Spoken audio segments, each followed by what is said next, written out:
22મો અધ્યાય સંપન્ન થયો. 23મા અધ્યાય અંતર્ગત કર્દમે યોગ પ્રભાવથી વિમાન તૈયાર કર્યું. એમાં દંપતીના ગાર્હસ્થ્યનું વર્ણન. એટલે ભગવાને જ એ વિમાન એને આપ્યું કર્દમ ઋષિને. બહુ મોટું, આપણે જુનાગઢથી મોટું એવડું વિમાન. 23મા અધ્યાયમાં કામનું વર્ણન છે. 22મા અધ્યાયમાં અર્થનું વર્ણન હતું. કર્દમેષ્ટ પ્રદાતા. એમાં ભગવદ ઈચ્છાથી એમાં વિશેષમાં આપ્યું છે કે આમાં 23મા અધ્યાયમાં ભગવદ ઈચ્છાથી કર્દમનો કામ કહેવામાં આવે છે. એટલે આગળનો જે 21-22મા અધ્યાયમાં ધર્મ અને અર્થનું વર્ણન કર્યું. 23મા અધ્યાયમાં કામ અને 24મા અધ્યાયમાં મોક્ષ કર્દમ ઋષિનો. હવે 25મા અધ્યાયમાંથી સ્ત્રી મુક્તિ શરૂ થશે દેવહૂતિજીની. આમાં ભગવદ ઈચ્છાથી કર્દમનો કામ કહેવામાં આવે છે તે વૈરાગ્ય સુધી કહેવાશે. મતલબ કે આ ગૃહસ્થાશ્રમ દંપતીનું જે ગાર્હસ્થ્ય છે એ પૂર્ણ થશે ને બેયને વૈરાગ્ય આવશે ત્યાં સુધી એના કામનું વર્ણન છે. ભગવદ ભોગ્ય સૃષ્ટિમાં પ્રથમ વિષય કહ્યા. હવે આ અધ્યાયમાં ઇન્દ્રિયોનું કથન કહે છે. એટલે આગળનો જે અધ્યાય હતો એમાં તન્માત્રા વિષય કીધા ને, પંચ શબ્દ, સ્પર્શ, રૂપ, રસ અને ગંધ. આ અધ્યાયની અંદર ઇન્દ્રિયોનું વર્ણન છે. ભગવદ ભોગ્ય સૃષ્ટિમાં પ્રથમ વિષય કહ્યા, શબ્દ, સ્પર્શ, રૂપ, રસ, ગંધ. આ અધ્યાયમાં ઇન્દ્રિયોનું કથન થશે. ભગવત્કૃત ભોગ અલ્પ સત્તાવાળાથી ભોગવાય નહીં. એટલે ભગવાને આપેલો જે ભોગ છે એ થોડું સત્વ હોય, અલ્પ સત્વ હોય તો એ ભોગવી ન શકે. એના માટે એવું અલૌકિક સામર્થ્ય જોઈએ ભગવત્કૃત ભોગને ભોગવવા માટે. તો ભગવત્કૃત ભોગ અલ્પ સત્વવાળાથી ભોગવાય નહીં. તેથી દેવહૂતિજી પોતાની યોગ્યતા માટે પતિની સેવા કરવા લાગી. એટલે ભગવત્કૃત ભોગ ભોગવી શકે એટલા માટે દેવહૂતિજી પોતાના પતિની સેવા કરવા લાગી. સેવાથી કરદમજી પ્રસન્ન થયા. દેવહૂતિજીની વિનંતીથી ભોગના સાધનને માટે, જેમાં ભોગના સંપૂર્ણ સાધન આવી જાય એવું વિમાન મુનિએ બનાવ્યું. મુનિએ એ વિમાન હૃદયમાં રહેલા ભગવાનની સૂચનાથી તૈયાર કર્યું. દેવહૂતિની ઈચ્છાથી મુનિએ પોતાના તપોબલથી 1000 કન્યાઓ પ્રગટ કરી. એટલે 1000 કન્યાઓ પણ આની દેવહૂતિજીની દાસી, એમ કે એને શણગારવા વાળા, એને બધી ભોજન તૈયારી કરવા વાળા, તો એવી બધી 1000 દાસીઓ પણ દેવહૂતિજીને સેવામાં હાજર હતા. એમ મુનિએ એ વિમાન હૃદયમાં રહેલા ભગવાનની સૂચનાથી તૈયાર કર્યું. એટલે ભગવાને જ એને એ રીતે પ્રેરણા કરી હતી અને ભગવાને જે વિમાન પ્રદાન કરેલું છે. દેવહૂતિજીની ઈચ્છાથી મુનિએ પોતાના તપોબલથી 1000 કન્યાઓ પ્રગટ કરી. પછી વિમાનમાં બેસી સર્વભાવ વડે અનેક પ્રકારના વિલાસનો અનુભવ કર્યો, મતલબ ક્રીડા કરી. જેના પરિણામે બંનેને વૈરાગ્ય ઉત્પન્ન થયું. કંઈક 100 વર્ષ જેટલું સુધી વિહાર કર્યો વિમાનમાં. પછી દેવહૂતિજીને વૈરાગ્ય થયું, કર્દમ ઋષિને વૈરાગ્ય ઉત્પન્ન થયું. કારણ કે આ ભગવત્કૃત ભોગ હતો એટલે વૈરાગ્ય ઉત્પન્ન થયો. જેના અંતે વૈરાગ્ય થાય એવી જાતનો ભોગ, એનું નામ જ કામ. એટલે કામ જે છે એના અંતે વૈરાગ્ય ઉત્પન્ન થાય છે. આ અધ્યાયમાં એટલી વાત છે કામની. એમાં જિંદગી ચાલી ગઈ ભોગમાં. એ જ ભગવત સંબંધી ભોગ હતો કે જેની અંદર એને વિરક્તિ આવી. એમાં આપણે સર્વપ્રથમ અધ્યાયનું પારાયણ કરી લે, ત્યાર પછી આ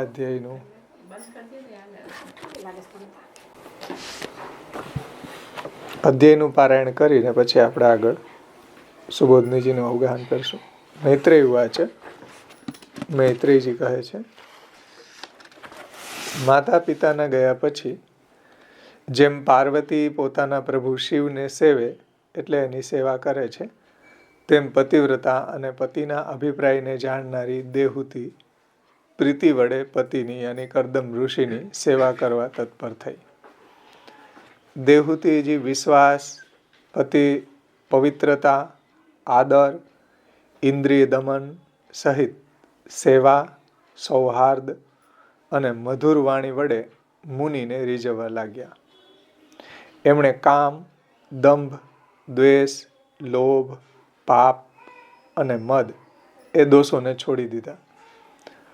પ્રમાદનો ત્યાગ કરી તત્પરતા બતાવી એ દેવહૂતિજીએ કરદમને સેવા વડે પ્રસન્ન કર્યા.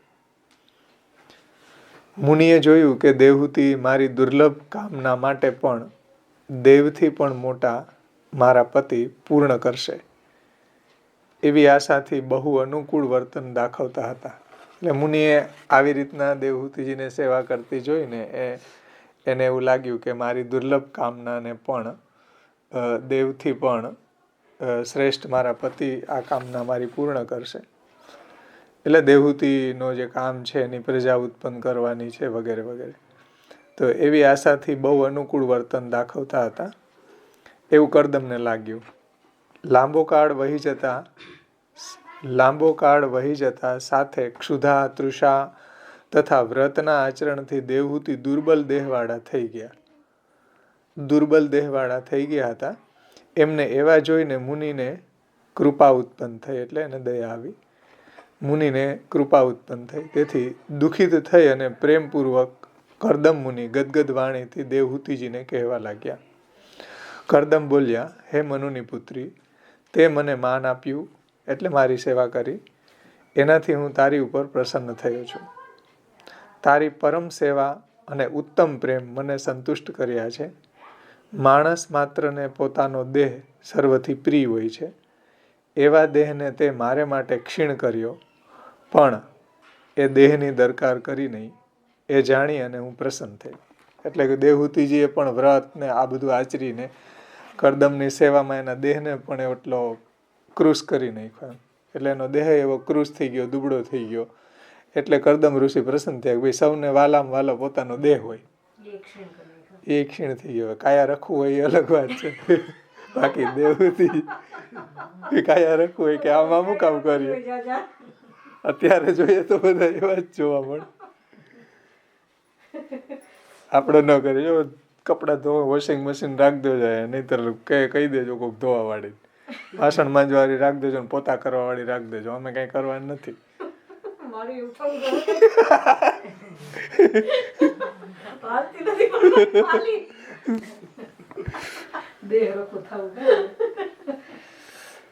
એટલે અત્યારની કલ્ચર એવી છે. દેવહૂતિજી એવા નહોતા. દેવહૂતિજી પોતાનો દેહ કૃશ થઈ ગયો ત્યાં સુધી કરદમ ઋષિની સેવા કરી. એટલે કરદમ ઋષિ પણ એની ઉપર એટલા કૃપાવાળા થયા અને દુઃખી થઈ અને પ્રેમપૂર્વક કરદમ મુનિ પણ ગદગદ વાણીથી દેવહૂતિજીને કહેવા લાગ્યા કે તે મારે માટે આવો દેહને ક્ષીણ કરી નાખ્યો, દેહની પણ દરકાર ન કરી. કારણ કે મનુષ્યને પોતાનો દેહ બધાય કરતા વધારે પ્રિય હોય. એવું જાણી અને કરદમ ઋષિ કહે છે કે હું પ્રસન્ન થયો છું તારી ઉપર. તપ, સમાધિ, વિદ્યા અને આત્મયોગ વડે મેં ભગવાનની કૃપા જીતેલી છે. એટલે કરદમ ઋષિ કહે છે કે તપ, સમાધિ, વિદ્યા અને આત્મયોગ વડે મેં ભગવાનની કૃપા જીતેલી છે. મતલબ કે ભગવાનની મારી ઉપર કૃપા છે. ભગવાને પ્રસન્ન થઈને મને એ બધી સિદ્ધિઓ આપી છે તે મેં મેળવી લીધી છે. એ બધી સિદ્ધિઓ અને તે મારી સેવા કરી. તેથી ભય અને શોક રહિત એ સર્વ પ્રસાદ રૂપ એટલે કે કૃપારૂપ એ સિદ્ધિઓ તને પણ પ્રાપ્ત થાવો એવા આશીર્વાદ એ આપ્યા કે જે મને જે પ્રભુએ સિદ્ધિઓ પ્રદાન કરી એ બધી સિદ્ધિઓ તને પણ પ્રાપ્ત થાવો એવું કરદમ ઋષિ કહે છે. હું તને જે આ અદય સિદ્ધિઓ આપું છું તેને ગ્રહણ કર. એટલું જ નહીં પણ સાથે સાથે એને જોવાનું સામર્થ્ય પણ જે હું આપું છું તે તું જો. એટલે એ જે સિદ્ધિઓ છે એ પણ પ્રદાન કરી અને એને જોવાનું સામર્થ્ય પ્રદાન કર્યું. પૃથ્વીનું રાજ્ય કે સ્વર્ગાદિકની પ્રાપ્તિ થાય તેને તું ફલરૂપ માનીશ નહીં. એટલે પૃથ્વીનું રાજ્ય અને સ્વર્ગનું રાજ્ય આવું કોઈ ફલ નથી એમ. એવી સિદ્ધિઓ મળે તો એને ફલરૂપ ન માનવી એમ. એટલે એવી સિદ્ધિ હું તને આપું છું પણ એ ફલરૂપ નથી. આ કે પૃથ્વીનું રાજ્ય મળી જાય, સ્વર્ગ મળી જાય, એ ફલરૂપ નથી. એટલે એને તું ફલરૂપ માનીશ નહીં, કારણ કે એ તો ભગવાનની ભ્રુકુટીના વિલાસ માત્રથી નાશ પામે છે. આ પૃથ્વીનું રાજ્ય, સ્વર્ગ વગેરે તો ભગવાનની એક ભ્રુકુટીનો વિલાસ થયો તો બધું ખતમ થઈ જાય. ભગવાનની ભ્રુકુટીનો વિલાસ છે એટલે વિલાસ માત્રથી જ નાશ પામે છે. તું હવે સિદ્ધ થઈ ગઈ છે. જે આગળ કીધું ને કે ભાઈ ભગવતકૃત ભોગ છે એ એવા સત્વ વગર ભોગવી ન શકાય એમ. એટલે અહીં કીધું કે હવે તું એ સિદ્ધ થઈ ગઈ એટલે હવે તને એ સામર્થ્ય પ્રાપ્ત થઈ ગયું. કર્દમ ઋષિએ આપી દીધું. એટલે કીધું કે હવે તું સિદ્ધ થઈ ગઈ એમ. વિકારયુક્ત થઈ અભિમાની રાજાઓ પણ જે સિદ્ધિઓ મેળવી શકતા નથી તેવી સિદ્ધિઓ તું ભોગવ. એ સિદ્ધિઓ ભોગથી પણ ક્ષીણ ન થાય એવી છે. એ તારા પાતિવ્રત્ય વગેરેના ધર્મને પણ વધારનારું છે. અને આ સિદ્ધિઓ એવી છે કે ક્યારેય ખતમ ન થાય અને વિકારયુક્ત અભિમાની રાજાઓ પણ એ સિદ્ધિઓને મેળવી શકતા નથી એવી આ સિદ્ધિઓને તું ભોગવ એમ. એવી રીતના કર્દમ ઋષિ બધું એને સામર્થ્ય એવું પ્રદાન કર્યું. મૈત્રેયજી બોલ્યા, સમગ્ર યોગમાયા અને વિદ્યામાં વિચક્ષણ કર્દમજીને એ પ્રમાણે બોલતા જોઈ દેહૂતિજીના મનની પીડા શાંત થઈ ગઈ. કંઈક લજ્જા અને મંદ હાસ્યવાળા મુખ વડે વિનય અને પ્રેમથી ઘેલી બની દેહૂતિજી કહેવા લાગી. એટલે પછી જે એના દુઃખ હતું એના હૃદયમાં એ બધું દૂર થયું. જે એની મનોકામના હતી એ હવે પૂર્ણ થશે એટલે થોડા એ આનંદમાં આવી ગયા. અને દેહૂતિજી કર્દમ ઋષિને કહે છે કે હે ઉત્તમ દ્વિજ, હે વિભો, આપ અમોઘ યોગમાયાના અધિપતિ હોવાથી અહો આ સિદ્ધ થયેલું છે એ હે સ્વામીન હું જાણું છું. આપે જે પ્રમાણે શરત કરેલી તે પ્રમાણે એકવાર અંગસંગ થાવો, કારણ કે તે જ પતિવ્રતાઓના ગુણોનો પ્રસવ છે. મતલબ કે તમે જે કીધું હતું કે પ્રજાઓ થશે તો એ હવે મને આપો એમ. અંગસંગ થાવ મતલબ એ પ્રજાઓ આપો. અને પતિવ્રતા માટે એ જ એના ગુણોનો પ્રસવ છે. તેથી એટલે એને સાર્થકતા છે એમ પતિવ્રતા સ્ત્રીની. તેથી આગામી સમાગમમાં જે કર્તવ્ય હોય તે શાસ્ત્ર પ્રમાણે જાણી લો.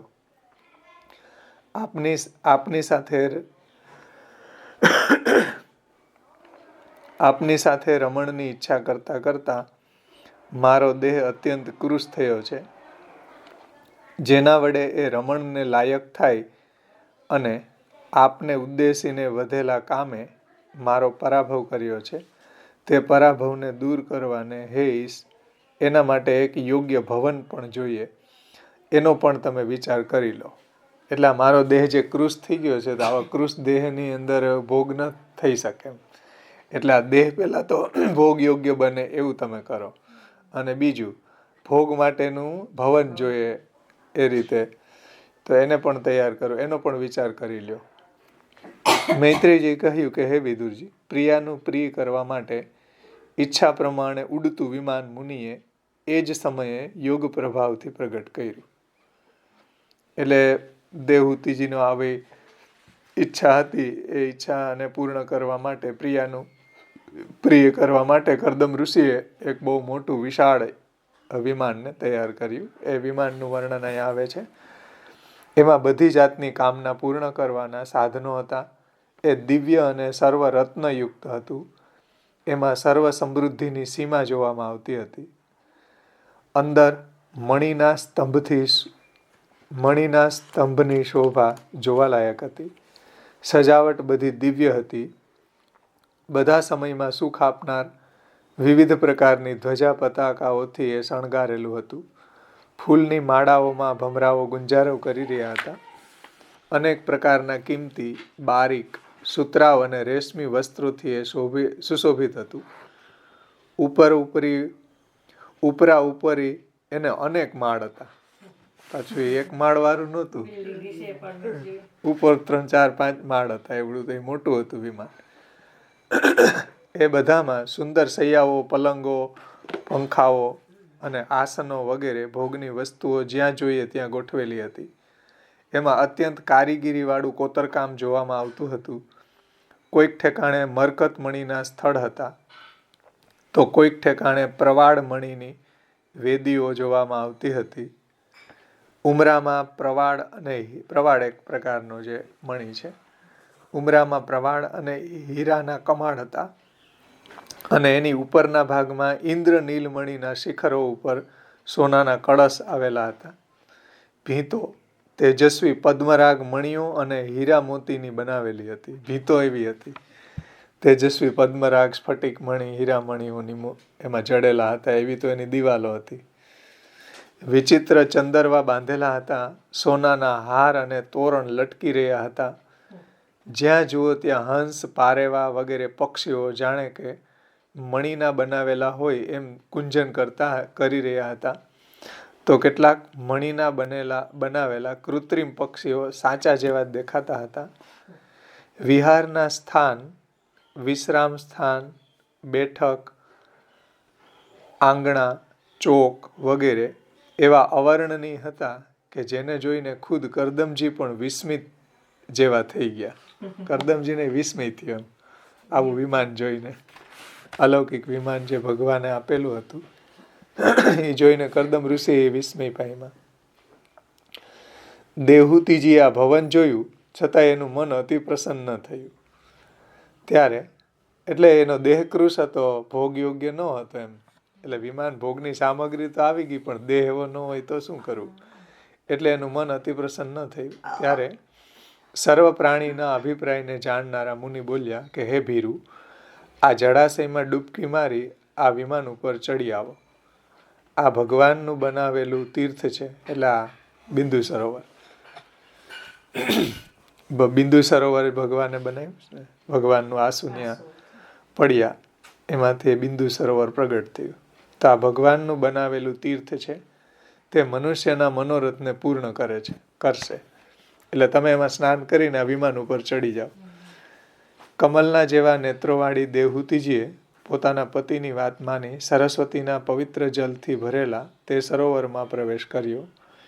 એ વખતે એણે ઘણી જ મેલી સાડી પહેરી હતી. માથાના વાળ ચોટી જવાથી ગૂંચવાઈ ગયા હતા.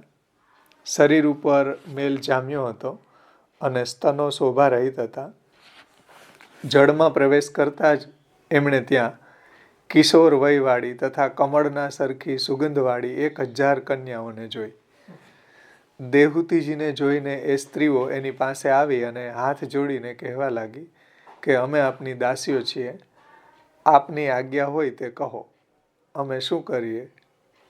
પ્રથમ તો એ કિશોરીઓએ દેહૂતિને નાહવાના કિંમતી દ્રવ્યોથી સ્નાન કરાવ્યું અને પછી એને 2 દુકુલ વસ્ત્ર આપ્યા તથા શ્રેષ્ઠ અને અમૂલ્ય આભરણો આપ્યા.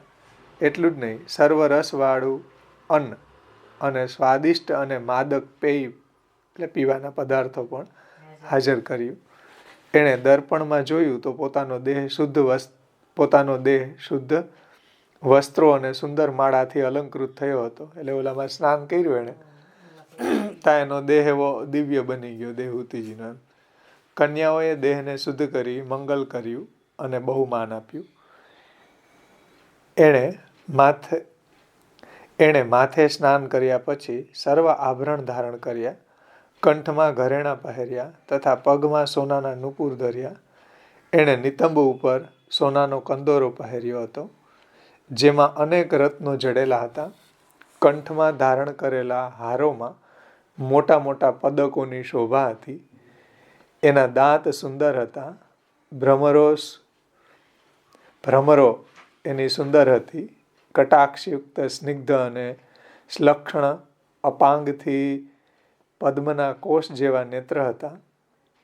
આમ એનું આખું મુખ સુંદર હતું.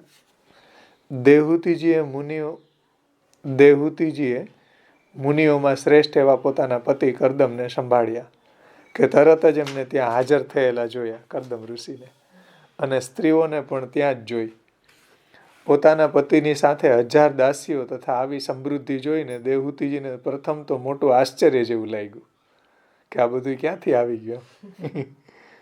સ્નાનથી જેનું શરીર અત્યંત નિર્મલ થઈ ગયું છે એવી દેવહૂતિ પહેલા કરતા જુદી જ રીતે શોભવા લાગી.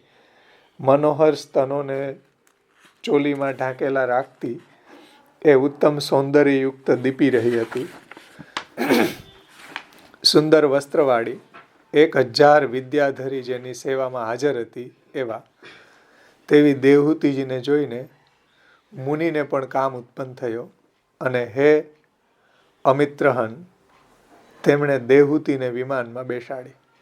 એ વખતે પોતાની પ્રિયામાં આસક્ત હોવા છતાં પણ કરદમનો મહિમા મન અને ઇન્દ્રિયો ઉપરનો કાબુ જેવો ને તેવો જ હતો. એ વખતે પોતાની પ્રિયામાં આસક્ત હોવા છતાંય કરદમનો મહિમા મન અને ઇન્દ્રિયો ઉપર કાબુ જેવો ને તેવો જ હતો. એટલે જેમ ઋષિ હતા ત્યારે જેમ ઇન્દ્રિય અને મન ઉપર કાબુ હતો એવો જ હતો. એમ જાણે કે આકાશમાં તારાઓથી વીંટળાયેલો અને નીચે વિકસિત કુમુદગણથી વીંટળાયેલો ચંદ્ર શોભી રહે એમ વિદ્યાધરીઓએ જેમના શરીરને સંસ્કાર કર્યા છે એવા કમનીય કરદમ શોભવા લાગ્યા દેવહૂતિજીની સાથે. એ વિમાનમાં નિવાસ કરી તેમણે લાંબા સમય સુધી કુબેરની માફક મેરુ પર્વતની ગુફાઓમાં વિહાર કર્યો. એ ગુફાઓ 8 લોકપાલોની વિહાર ભૂમિ છે. પેલા મેરુ પર્વત છે બધાથી મોટો, એનું જે સૌંદર્ય છે, એની ગુફાઓ છે, એની અંદર જંગલો છે, બધા વિહાર સ્થાનો છે, વન છે, ઉપવન છે, એ બધા લોકપાલો ત્યાં રહે છે દેવતાઓ, અને એની એ વિહાર ભૂમિ છે. એમાં કામ ઉત્તેજિત કરનાર શીતલ મંદ અને સુગંધી વાયુ વાય છે, અને તેની કમનીય શોભામાં વધારો કરે છે આ વાયુ. તથા શ્રી ગંગાજીના સ્વર્ગમાંથી પડવાનો મંગલમય અવાજ નિરંતર ગુંજતો રહે છે. તે વખતે પણ વિદ્યાધરીઓનું વૃંદ એમની સેવામાં હાજર હતું, અને સિદ્ધ પુરુષો તેમને વંદન કરી રહ્યા હતા.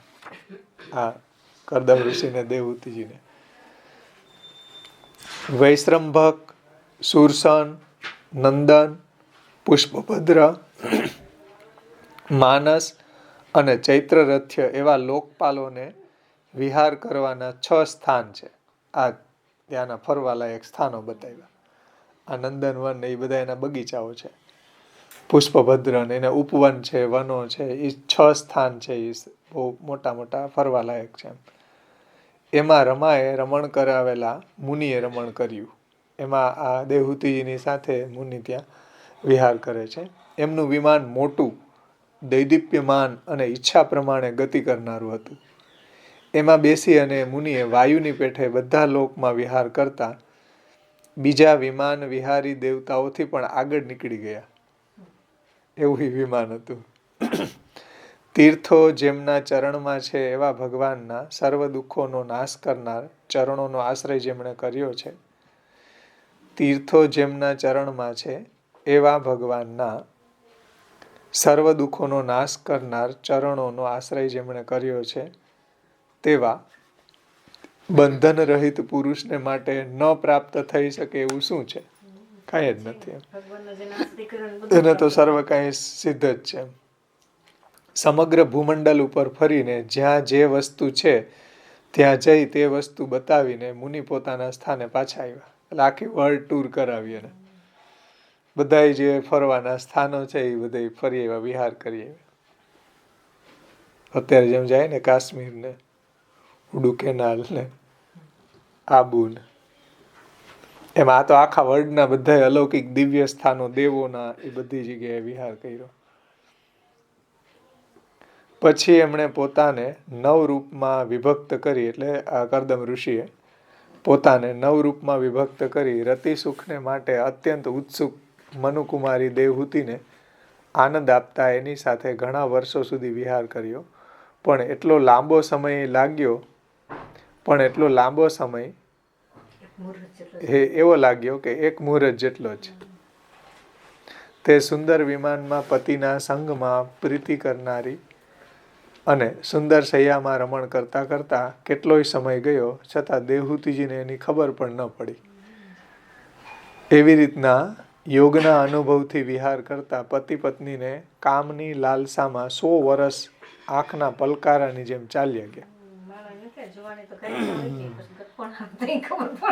આપણે વરા વૈયા ગયા. સર્વના સંકલ્પને જાણનાર સમર્થ આત્મવેતાએ પોતાના રૂપના 9 વિભાગ કર્યા અને પોતે પોતાની મેળે એનું ચિંતન કરતા તેમનામાં વીર્યનું સ્થાપન કર્યું. તત્કાળ દેવહૂતિજીને બધી સ્ત્રી પ્રજા થઈ, એટલે 9 કન્યાઓ. બધી કન્યાઓ સુંદર અવયવવાળી તથા લાલ કમળના જેવી સુગંધવાળી થઈ. સમય પૂરો થતાં કરદમ ઋષિ ગૃહ ત્યાગ કરી અને બહાર નીકળવાને તૈયાર થયા. એની જે શરત હતી એ પ્રમાણે આ 9 કન્યાઓ થઈ ગઈ એટલે પોતે સંન્યાસ ગ્રહણ કરવાની ઈચ્છા કરી. ત્યારે હૃદયમાં દુઃખ થતું હોવા છતાં પણ ઉપરથી હસીને સતી નીચું મુખ રાખીને પગના નખથી જાણે કે પૃથ્વીને ખણતા હોય તેમ આંખમાં આંસુ આવતા રોકીને સુંદર વાણી વડે કહેવા લાગ્યા. દેવહૂતિજીએ કહ્યું, લગ્ન વખતે આપે જે શરતો કરેલી એ બધી પૂરી કરી છે, તો પણ હું આપને શરણે આવેલું છું, તો આપે મને અભયનું દાન કરવું ઉચિત છે. હે બ્રહ્મન, તમારી આ પુત્રીઓને માટે તમારે એમને લાયક જમાઈઓની શોધ કરવી ઘટે છે. પછી આપ સંન્યાસ ગ્રહણ કરો ત્યારે મારો શોક દૂર કરનાર કોઈક હોવો જોઈએ, અર્થાત એક પુત્ર આપતા જાઓ. હે પ્રભુ, આટલો કાળ ચાલ્યો ગયો એ પણ ઇન્દ્રિયોના પ્રસંગમાં વ્યર્થ જ ગયો. એટલે આ વૈરાગ્ય એને થયું, કારણ કે તેમાં કાંઈ ભગવત સંબંધી તો થયું નહીં. એટલે કાલ બધો વિયો ગયો સંસારમાં, એમાં ભક્તિ તો કરી નહીં, ભગવત ભજન તો થયું નહીં.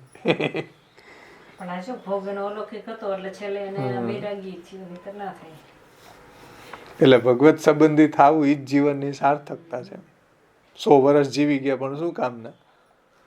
અમારા માં તો 125 વર્ષ જીવ્યા, પણ 125 વર્ષ જીવામાં ધૂળ પડી ગઈ. ભગવત ભજન કેટલો ટાઈમ કર્યું એમ? એ તો કાંઈ થયું નહીં.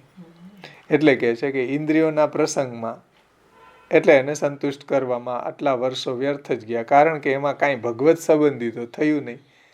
ઇન્દ્રિયોના વિષયોમાં આસક્ત થઈને મેં આપનો ઘણો સંગ કર્યો છે, પરંતુ આપનો ઉત્કૃષ્ટ ભાવ મેં જાણ્યો નહીં.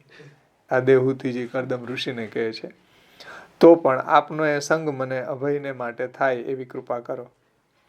જેમ સ્વાદિષ્ટ ભોગ માટે ખાધેલી સાકર કોઈ નસીબદારને માટે ઔષધિરૂપ કામ આપી જાય છે, એમ સંગ જો દુષ્ટ પુરુષો સાથે અજ્ઞાનથી થાય તો એ સંસારજનક છે, અને એ જ સંગ જો સત્પુરુષોનો થાય તો એ નિસંગ એટલે કે ભગવદગામી થઈ જાય છે. જેમ મહાપ્રભુજીએ પંચપદ્યાનીમાં કીધું ને, સંગ સર્વાત્મના ત્યાજ્યમ સચેત ત્યક્તુમ ન શક્યતે સદભિઃ સહ કર્તવ્ય સંત સંગસ્ય ભેષજમ. તો જો સંગ જો સત્પુરુષોનો થાય તો એ ભગવદગામી થઈ જાય છે. જે કર્મ ધર્મ કે વૈરાગ્ય ઉત્પન્ન કરનાર ન થાય તથા ભગવાનની સેવારૂપ જે કર્મ ન થાય તેવા કર્મનો કરનારો જીવતો મુવો છે. એટલે જેના દ્વારા ભગવાનની સેવારૂપી કર્મ ન થાય, જેના દ્વારા ધર્મ વૈરાગ્ય વગેરે ઉત્પન્ન ન થાય, ભગવાનનું ભજન ન થાય, એવા કર્મ કરનારો જીવતો જ મરેલો છે એમ સમજવું. હું ખરેખર ભગવાનની માયાથી છેતરાઈ છું. મેં મુક્તિને આપનાર આપની સેવા કરી, પણ હું બંધનથી મુક્ત ન થઈ. મુક્તિ આપનાર તમારી સેવા કરી પણ પાછી બંધાણી એમ.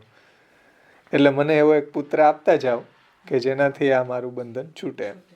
અહીંયા શ્રીમદ ભાગવત તૃતીય સ્કંદમાં તત્વ મુક્તિ પ્રકરણનો 4થો કરદમે યોગ પ્રભાવથી વિમાન તૈયાર કર્યું, એમાં દંપતીના ગાર્હસ્થ્યનું વર્ણન નામનો 23મો અધ્યાય સંપૂર્ણ થયો.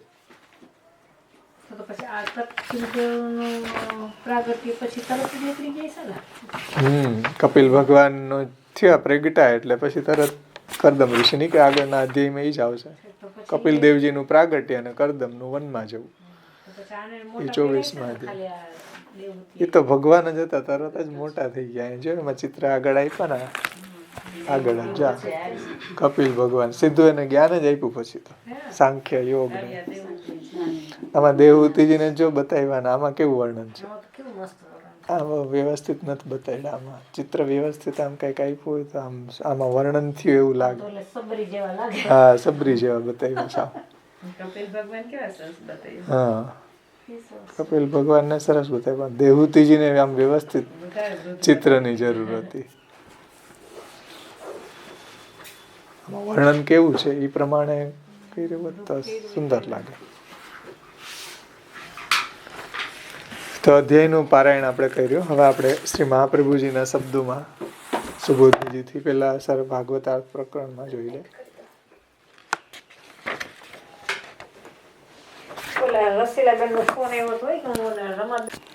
ભાગવતાર્થ પ્રકરણમાં 11મા પેજ ઉપર થોડું આપણે ભાગવતાર્થ પ્રકરણનો સ્વાધ્યાય કરી લે. એ બહુ જરૂરી છે. એમાં શ્રી મહાપ્રભુજીએ આખા અધ્યાયનો અધ્યાય અર્થ સમજાવ્યો છે. અને છેલ્લે પણ પાછું ભાગવતાર્થ નિબંધનું અવગાન કરશું. વચ્ચે પણ જો જરૂર પડે ત્યાં પાછું એને આપણે ક્લબ કરીને સમજવું જોઈએ.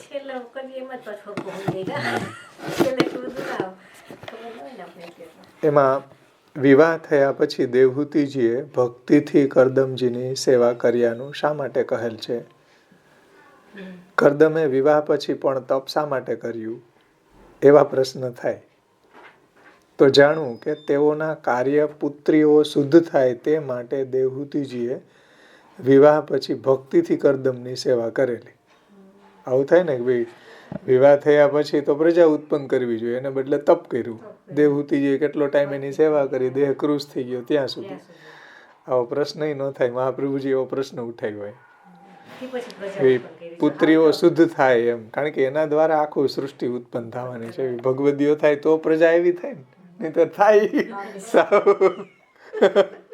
અત્યારે કલયુગમાં હોય એવી તો શું કામની. અત્યારે પ્રજાની કેવી થાય કોઈને કઈ લેવા દેવા જ નથી કે ભાઈ કેવું એનું દિવ્ય પ્રજા ઉપર આધાર છે એ આપણને શાસ્ત્ર સમજાવે. એટલે આણે તો કેટલો ટાઈમ તપ કર્યું. શા માટે? તો કે પુત્રીઓ શુદ્ધ થાય તે માટે દેવહૂતિજીએ વિવાહ પછી ભક્તિથી કરદમની સેવા કરેલી. શ્લોક 1-3. જો તેણે તેમ કરેલું ન હોય તો જેમ પુત્રના દોષથી પિતા નરકમાં જાય એમ કાર્ય એટલે કે પુત્રીઓના દોષથી કારણ દેવહૂતિ અને કરદમને પણ દોષ લાગે. એટલે એવી પ્રજા ઉત્પન્ન થાય તો એના દોષને કારણે એના પિતાઓ વગેરે જે છે એ દોષ લાગે કે નરકમાં જાય. પુત્ર એવો ડામીસ ઉત્પન્ન થાય તો પિતાને નરક થાય. કેટલો બધો આ એક ડિસિપ્લિન હતી એમ. હવે આજે આવી કોઈ ડિસિપ્લિનનો વિચાર નથી કરતું. બાકી શાસ્ત્ર આ રીતે સમજાવે છે. પુત્રના દોષથી પિતા નરકમાં જાય તેમ પુત્રીઓના દોષથી પણ દેવહૂતિને કરદમને પણ દોષ લાગે. વળી દેવહૂતિજીએ ભક્તિથી છૂટા ન પડે એવા પતિના અભિપ્રાય જાણવા શ્લોક 1 ગુણો પણ સાચવેલા. કરદમે જે તપ કરેલું તે તો પોતાને અને દેવહૂતિને પણ મુક્તિ પ્રાપ્ત થાય એવા જુદા પ્રકારથી કરેલું. એવી એને મુક્તિ થાય ને દેવહૂતિજીને થાય. અથવા કરદમના તપનો પણ ભક્તિમાં સમાવેશ કરવો. જ્યારે દેવહૂતિજીએ તપ કરેલ તે પહેલાની પેઠે શુદ્ધ પુત્રીઓ થાય તે માટે પવિત્રપણું સાચવવા કરેલું. એટલે એવું એને સામર્થ્ય આવે, એવી પ્રજા ઉત્પન્ન થાય. એટલે એને આ કરદમ ઋષિની એવી સેવા કરીએ. શુદ્ધ પુત્રીઓ થાય એ માટે અને પવિત્રપણું સાચવવા કરેલું. વિષય ભોગમાં આસક્તિ ન થાય તે માટે વિમાન વગેરે વિષય ભોગમાં આસક્તિ ન થાય તે માટે વિમાન વગેરે ભોગના સાધનો શ્લોક 12-21 કરદમે અલૌકિક પ્રાપ્ત કરેલા. શા માટે? વિષયોમાં આસક્તિ ન થાય. જો ભૌતિક વિષયો હોય તો આસક્તિ થાય, પણ આવા અલૌકિક વિષયો ભગવદ દત્ત વિષયો હતા આ બધા. એટલે વિષયોમાં આસક્તિ ન થાય. એટલે ભગવાનના આપેલા વિષયો જો આપણે ભોગવીએ, ઉચ્છિષ્ટ ભગવાનના સમર્પિત વિષયોને ભોગવીએ આપણે, તો આપણને એ વિષયોમાં આસક્તિ ન થાય, વૈરાગ્ય થાય. ભગવત ધર્મ સામર્થ્ય વિરાગો વિષય સ્થિર, એવું શ્રી મહાપ્રભુજી કહે છે. પણ ભગવત સંબંધી જો વિષયો ન હોય તો પછી એમાં મરે ને ત્યાં સુધી ખાટલામાં પડ્યો હોય ને તોય આસક્તિ ન જાય. પણ વિષય ભગવાનના જો આપેલા વિષયો હોય, ભક્ત્યાત્મ એટલે ભગવત સમર્પિત વિષયો હોય, તો આપણે એની વચ્ચે રહેતા હોવા છતાંય વિરક્તિથી રહી શકીએ. આ ભગવત સમર્પિત વિષયોને તો જ એમાંથી જાય ને, તો જ તો જ ભગવાન એનો અંગીકાર કરે. નહીતર તો એ અસમર્પિત જ રહે, નહીતર અસમર્પિત જ રહે. મરજાદીઓની ઢેફલામાંથી આસક્તિ કેમ નથી જાતી? બધે અસમર્પિત ખાય છે. કારણ કે ઠાકોરજી કોકના મનોરથી કરાવનારો બીજો, અને પૈસા લેવા વાળો ત્યાં આવે એ બી ત્રીજો પાછો. ત્રણેય માંથી કોઈની આસક્તિ ન જાય. ત્યાં પાછા મહારાજ પધારે એ નોખા પૈસા લેવા મનોરથમાં, એટલે એ મનોરથની ના નથી પાડતા.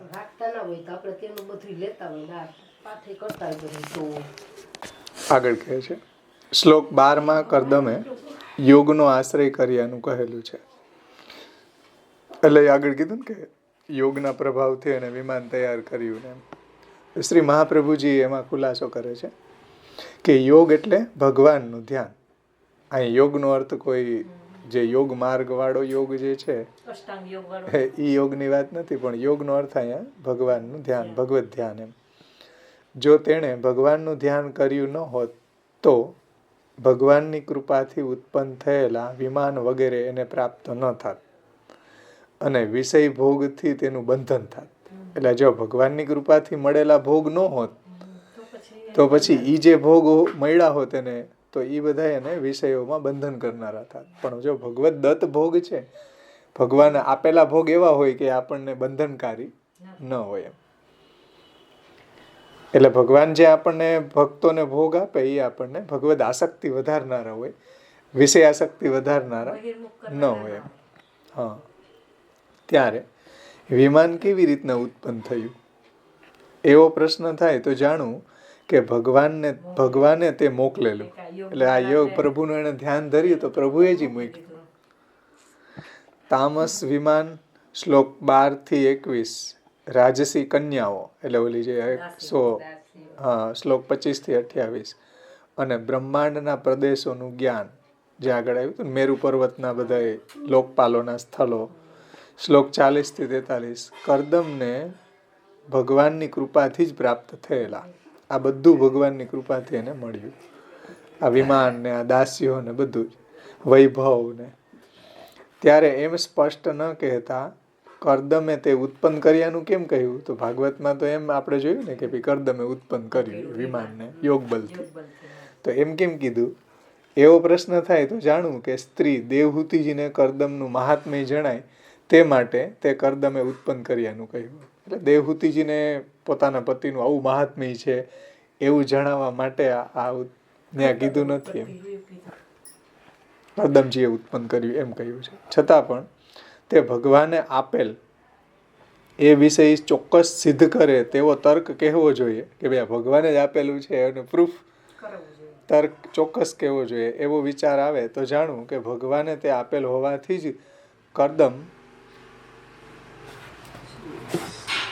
ભગવાને તે આપેલ હોવાથી જ કરદમ સુયાસ લઈ વનમાં ગયા. સંન્યાસ લઈને વનમાં ગયા. નહીતર કોઈ વનમાં જાય એવું વિમાન છોડી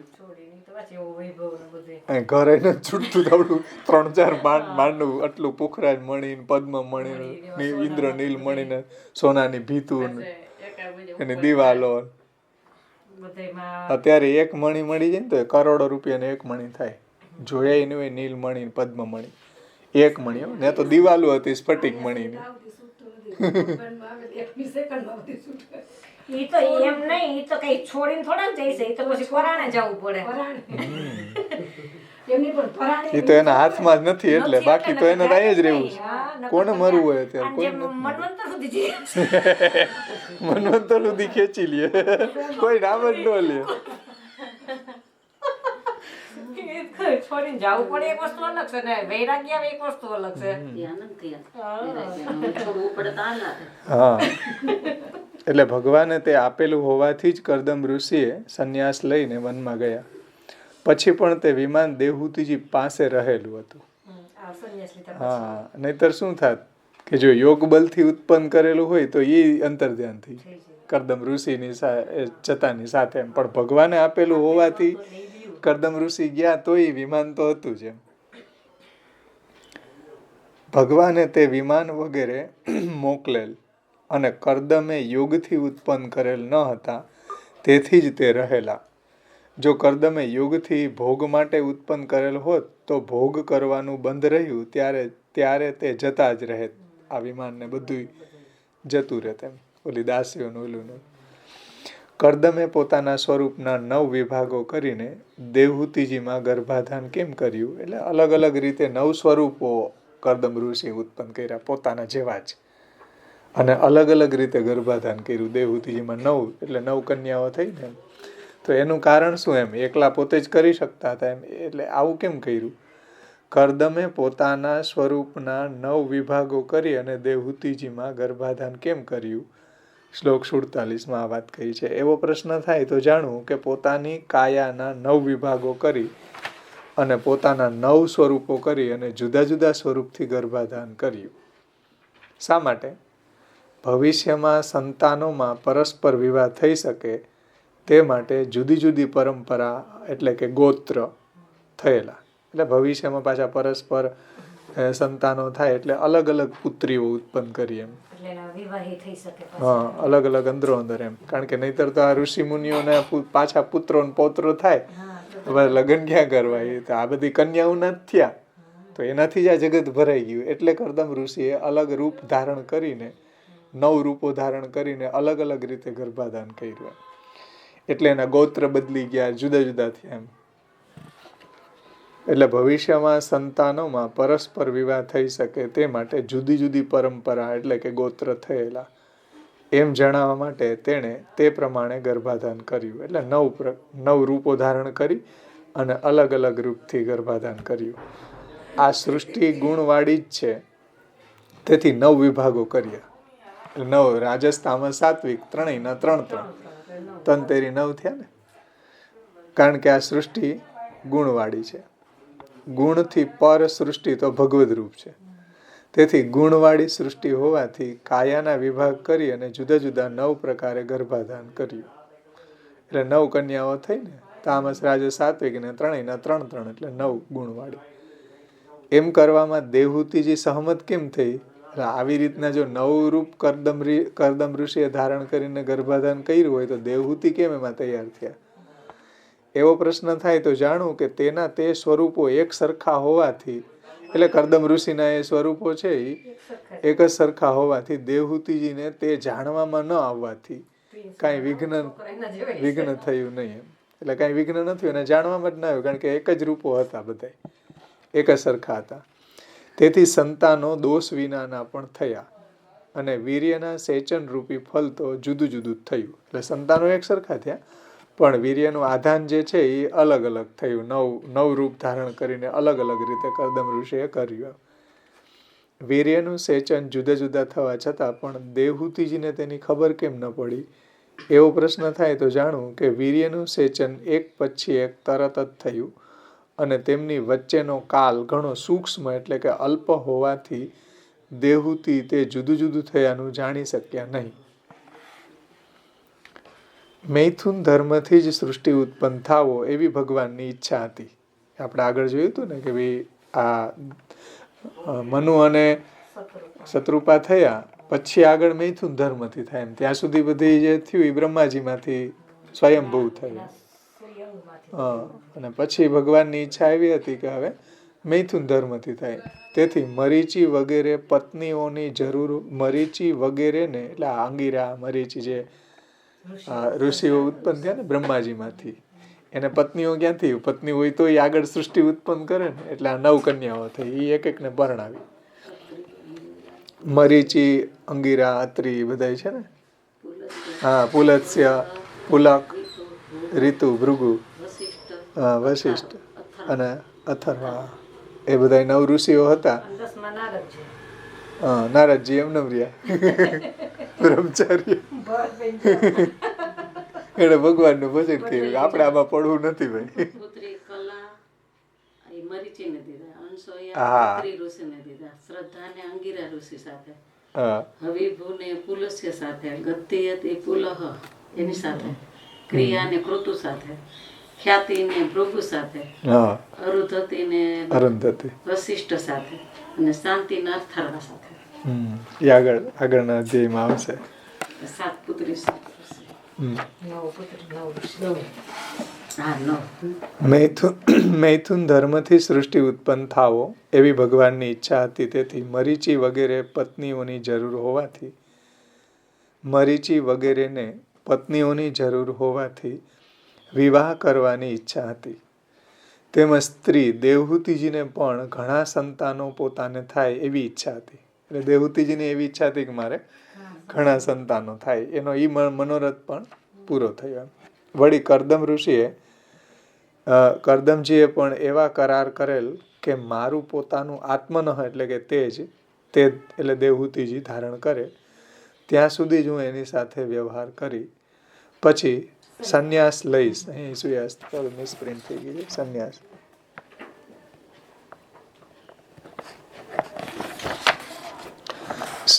અધ્યાય 22 શ્લોક 19 એને કીધું હતું ને, શરત કરી હતી ને કરદમ ઋષિએ, અને તે પ્રતિજ્ઞા પણ તેણે પાડવી જોઈએ.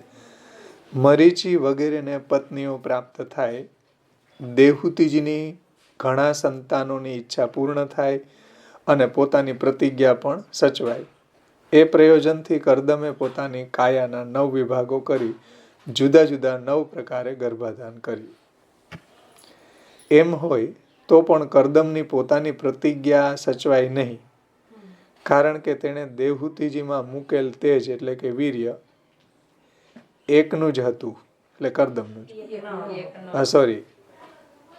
દેવહૂતિમાં મૂકેલ તેજ એટલે કે વીર્ય એક ન હતું.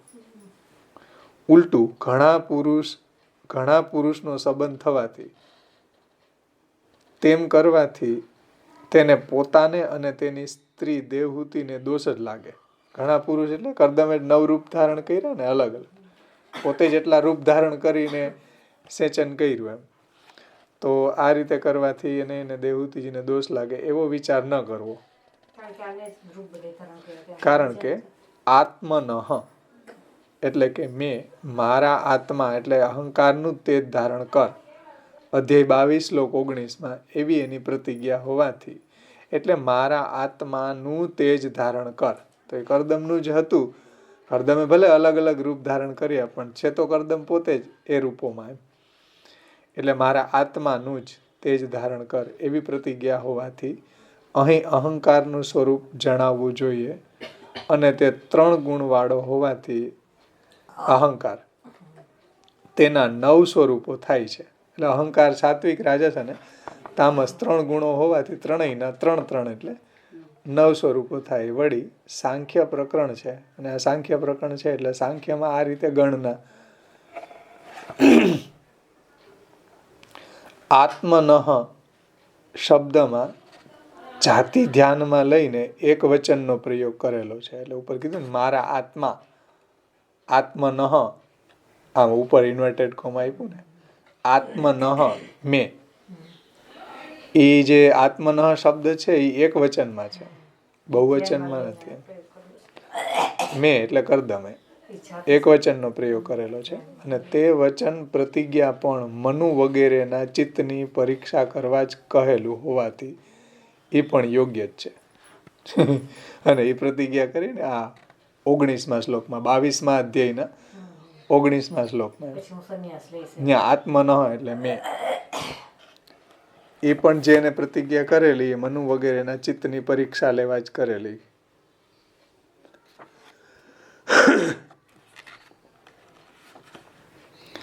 આવી શક્તિવાળા કરદમ ઋષિ યોગથી દેહ તજે તો પણ મુક્ત થવાનો સંભવ હોવાથી તે વનમાં શા માટે ગયા? એટલે આવા સામર્થ્યવાળા કરદમ ઋષિ કદાચ યોગ બલથી તો થઈ જ શકે. દેહ તજી દે, છોડી દે તો એ મુક્ત થઈ જાય. પછી વનમાં જવાની શું આવશ્યકતા? અધ્યાય 24 શ્લોક 41 ગયા છે, એવું આગળ આવશે. વનમાં ગયા ને એ વર્ણન 24મા અધ્યાય 41મા શ્લોકમાં આવશે.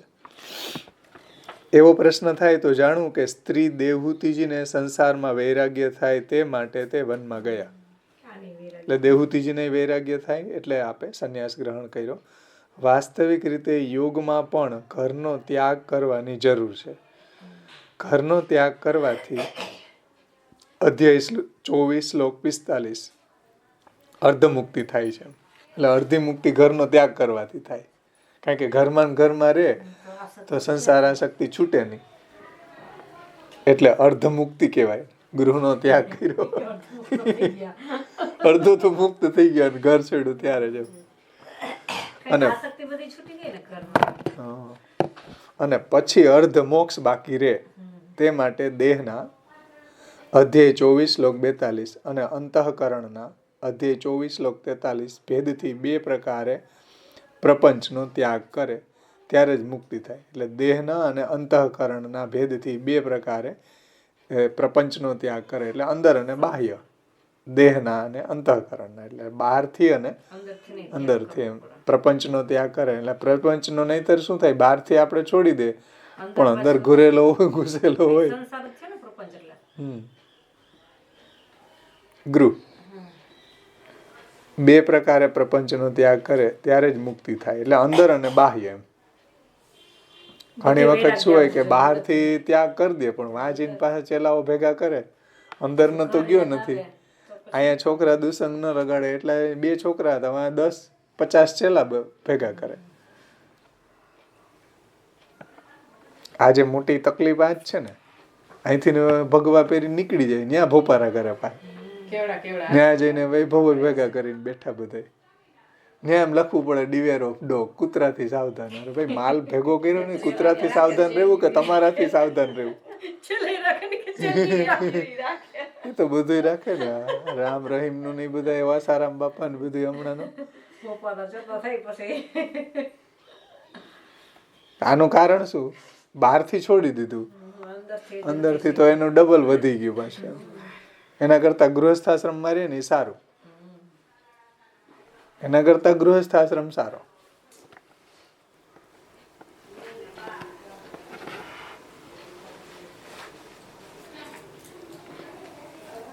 કારણ કે ત્યાગ્યા પછી જે આસક્તિ પેદા થાય ને એ ગૃહસ્થી કરતા ડબલ બંધનકારી છે. ગૃહસ્થી કરતા ડબલ બંધનકારી છે. એમ વધારે એનો મોહ થાય. એના કરતા પાસે હોય ને એટલો મોહ ના હોય. આગળ કહે છે કે ત્યારે જ મુક્તિ પ્રાપ્ત થાય છે, એવું સાંખ્યનું અને યોગનું તાત્પર્ય છે. એટલે વૈરાગ્ય પ્લસ ત્યાગ બરાબર સંન્યાસ.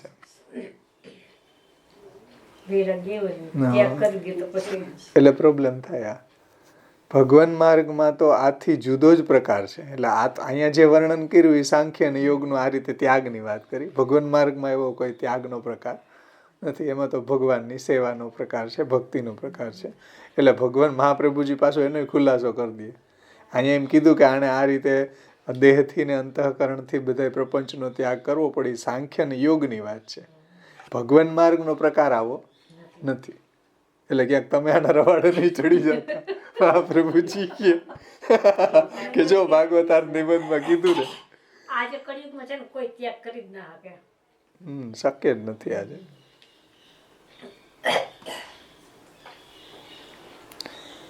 ભગવાન માર્ગમાં જુદો જ પ્રકાર છે. કારણ કે તેમાં ભગવાનનો આધાર હોય છે. અને ભગવાન માર્ગમાં જે પ્રકારે ભગવાન પોતે જ ફલરૂપ થાય તે સુબોધિનીજીમાં જણાવેલ. એટલે ભગવાન માર્ગમાં તો ભગવાન એવ હિ ફલમ, ભગવાન જ ફલરૂપ છે, ભગવાનનું ભજન જ ફલરૂપ છે. એમાં કોઈ વસ્તુનો ત્યાગ કરવાની જરૂર નથી. વ્યર્થ ત્યાગા અપેક્ષાયા ભગવદ વિનિયોગો શ્રેષ્ઠ. કોઈ બી વસ્તુનો વ્યર્થ ત્યાગ કરવો એના કરતા પ્રભુમાં એનો વિનિયોગ કરવો એ ઉત્તમ છે. ભગવાન માર્ગની અલગ કથા છે એમ. એટલે હરેક માર્ગની સાધના પ્રણાલી અલગ અલગ હોય.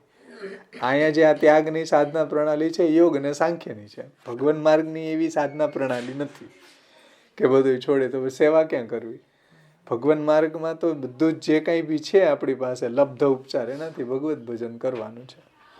એટલે અહીં કીધું એ સુબોધનીજીમાં શ્રી મહાપ્રભુજી જણાવશે આપણને, ત્યારે આપણે જોશું. અહીંયા અધ્યાયનું ભાગવતાર્થ નિબંધ સંપન્ન થાય છે. એટલે જો આમાં ભગવદ માર્ગમાં પાછું વૈરાગ્ય એવું જ આવે.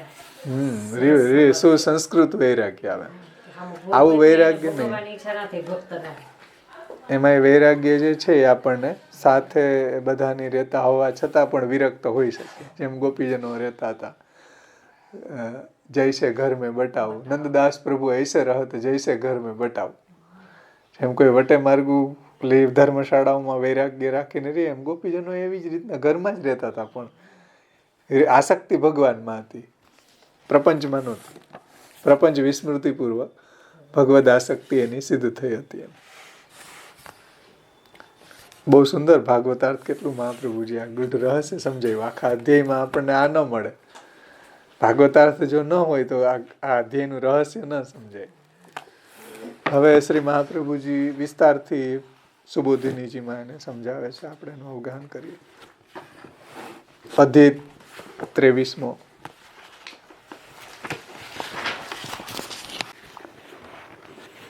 અધ્યાય 23મો છે, એનો વર્ણ્ય વિષય છે કર્દમે યોગ પ્રભાવથી વિમાન તૈયાર કર્યું. એમાં દંપતીના ગાર્હસ્થ્યનું વર્ણન. એમાં સર્વપ્રથમ શ્રી આચાર્યજી મહાપ્રભુજી 5 કારિકાઓ સમજાવે છે. એનો આપણે પાઠ કરશું. પ્રથમ કારિકા. કર્દમસ્ય હિ કામોત્ર સ્વીકૃતત્વાત તદિચ્છયા ત્રયોવિંશતિ મેધ્યાયે વૈરાગ્યાવધિરુચ્યતે. કર્દમે તેની ઈચ્છાથી કામનો સ્વીકાર કર્યો. કામનો સ્વીકાર કરેલો હોવાથી અહીં 23મા અધ્યાયમાં તેને વૈરાગ્ય થયો, ત્યાં સુધીના તેના કામનું વર્ણન કરેલું છે. એમાં 1 નંબરની ફૂટનોટ છે. પહેલાની પેઠે અવસરજ સંગતિ છે. એમાં આ પહેલી 2 કારિકાઓથી જણાવેલું છે. એટલે અહીંયા પહેલાની પેઠે અહીં સંગ અવસરથી, મતલબ આગળ જે ધર્મનો હતો પછી અર્થ, ને અહીંયા હવે કામની, એ રીતે અહીંયા અર્થ પછી કામ. એમાં કર્દમ ઋષિને 23મા અધ્યાયમાં વૈરાગ્ય થયો ત્યાં સુધીના તેના કામનું વર્ણન કરેલું છે. આપણે જોયું ને હમણાં અધ્યાયનું પારાયણ કર્યું, એમાં છેલ્લે એને વૈરાગ્ય થયો, દેહુતિ નહીં થયો, પછી ત્યાં સુધી આ અધ્યાયનું વર્ણન કરેલું છે. હિન્દીમાં इस 23वें अध्याय में कर्दम जी का काम उनकी इच्छा से ही स्वीकृत होने से वैराग्य की अवधि तक वह कहा जाएगा. એની ઈચ્છાથી જ આ કામનું વર્ણન જે અહીંયા એને કામ જે થયો અને પછી એને વૈરાગ્ય થયો એનું વર્ણન, કામનું વર્ણન કરેલું છે. વૈરાગ્ય થયો ત્યાં સુધી.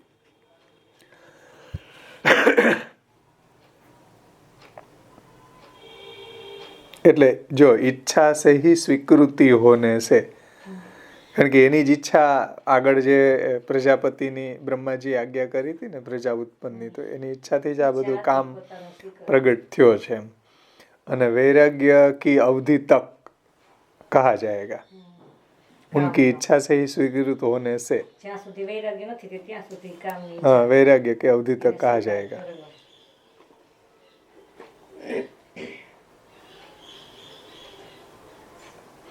એટલે કામે એને ઈચ્છાથી સ્વીકારેલો એમ, તો જ વૈરાગ્ય થાય.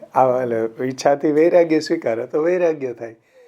ઈચ્છાથી એને કામ સ્વીકારેલો એમ, એટલે ત્યાં સુધી એની ઈચ્છાથી વૈરાગ્ય ન સ્વીકાર્યો ત્યાં સુધીનું વર્ણન અહીંયા કરેલું છે. વૈરાગ્ય સ્વીકાર્યો ત્યાં સુધી આ અધ્યાયનું સમાપન થાય છે. એટલે એક ઈચ્છાથી સ્વીકારવો અને એક એને વશ થઈને આવવો, એ 2 અલગ વસ્તુ છે ને. અહીં ઈચ્છાથી સ્વીકારેલો કામ એમ. બીજા જે કામ આવે એ ઈચ્છાથી સ્વીકારેલો નથી, પણ એ પોતે વશ છે કામને, આ વશ નથી. કર્દમ એટલે કીધું ઈચ્છાથી સ્વીકારેલો કામ. કામ એની ઉપર આવી નથી પોતાના અંદરમાં છે. આપણે બધાને ઉપર કામ આવી છે. આ કામને કંટ્રોલ રાખીને સ્વીકારેલો એમ. બીજી કારિકામાં શ્રી મહાપ્રભુજી કહે છે,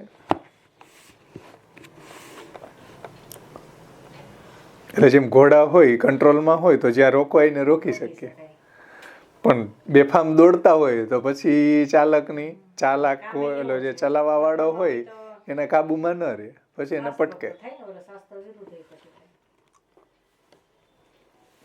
આગળ બીજી કારિકા. ભગવદ ભોગ સૃષ્ટો હિ પૂર્વ માત્રા નિરૂપિતા તદ્ગ્રાહકાણીન્દ્રિયાણી નિરૂપ્યન્તે ધુના સ્ફુટમ. ભગવાનના ભોગની સૃષ્ટિમાં, એટલે આપણે જોયું હતું ને આગળ કે ભગવાનથી થતો સર્ગ અને ભગવાન માટેનો સર્ગ. તો ભગવાનના ભોગની સૃષ્ટિમાં ભગવાન માટેનો સર્ગ છે. ભગવાનના ભોગની સૃષ્ટિમાં ઉપર ગયા અધ્યાયમાં તન્માત્રાઓનું નિરૂપણ કર્યું. હવે આ અધ્યાયમાં તેમને ગ્રહણ કરનારી ઇન્દ્રિયોનું સ્પષ્ટ નિરૂપણ થાય છે. એમાં 2 નંબરની ફૂટનોટ છે. તન્માત્રાઓનું નિરૂપણ કર્યું. એમાં 2 નંબરની ફૂટનોટમાં પ્રકાશકાર કહે છે, ભગવાનના વચન, કરદમના વચન અને મનુના ધર્મોથી દેવહૂતિજીની સંસ્કારવાળી માત્રાઓનું નિરૂપણ કર્યું. આગળના અધ્યાયમાં ભગવાનના વચન, એટલે ભગવાનના વચન જે કરદમ ઋષિને આજ્ઞા થઈ કે ભાઈ પ્રમ દિવસે સામેથી જ આવશે વગેરે વગેરે. પછી કરદમના વચન જે મનુને શત્રુપાને કીધા. પછી મનુના ધર્મોથી દેવહૂતિની સંસ્કાર, મનુના ધર્મોથી, અને મનુ એવા હતા, દેવહૂતિ પણ એવી હતી ધર્મવાળી, એનાથી દેવહૂતિની સંસ્કારવાળી માત્રાઓનું નિરૂપણ કર્યું આગળ. અને ભગવાનના દર્શન, તપ વગેરેથી કરદમની સંસ્કારવાળી માત્રાઓનું નિરૂપણ કર્યું. આ એની સંગતિ બતાડી આગળના અધ્યાયમાં. અહીંયા શું છે, ઇન્દ્રિયોનું નિરૂપણ કરવું છે. તન્માત્રાઓનું થયું બેયની, દેવહૂતિની માત્રાઓનો સંસ્કાર અને કરદમની માત્રાઓનો સંસ્કાર, બે એ આગળના અધ્યાયમાં થયું. એમ આમાં કેવી રીતના ભગવાનના દર્શન, કરદમ ઋષિને દર્શન થયા, પછી તપ, ભગવાનના દર્શન, તપ વગેરેથી કરદમની સંસ્કારવાળી માત્રાઓનું નિરૂપણ કર્યું આગળના અધ્યાયમાં. કારણ કે આ ઇન્દ્રિયોનું સ્પષ્ટ અહીંયા નિરૂપણ થાય છે એવું કારિકામાં શ્રી મહાપ્રભુજી કહે છે. જો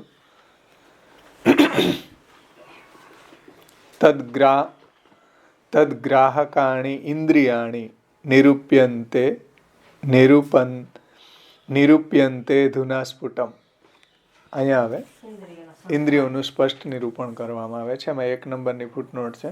એમાં જો 2 જગ્યાએ 1 નંબર આપ્યા ને, પહેલાની પેઠે અવસર જ સંગતિ છે એમ આ પહેલી 2 કારિકાઓથી જણાવ્યું. એટલે આગળ જે તન્માત્રા અને આમાં ઇન્દ્રિયો, એમ આ રીતેની સંગતિ છે.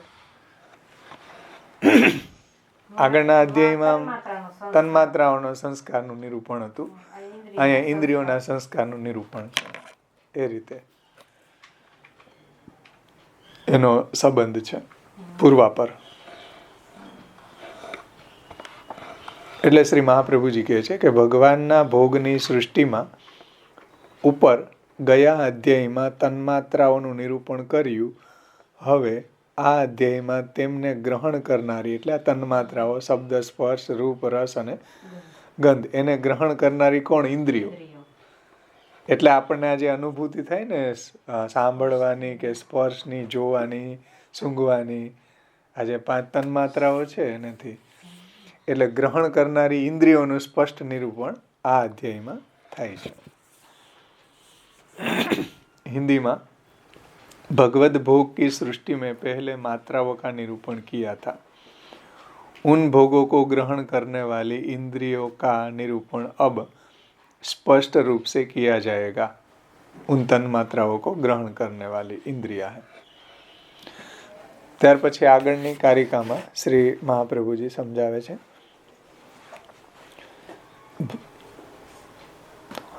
ભગવત કૃત ભોગો હિ નાલ્પસત્વેન ભુજ્યતે અતસ્તસ્યા યોગ્યતાએ પતિ સેવા નિરૂપ્યતે. ભગવાને રચેલો ભોગ થોડા સત્વવાળાથી ભોગવી શકાતો નથી. એટલે ભગવાને રચેલો ભોગ બધાય ન ભોગવી શકે, એમાં થોડું અલૌકિક સામર્થ્ય જોઈએ. બધાય ભાગી જાય અહીંથી.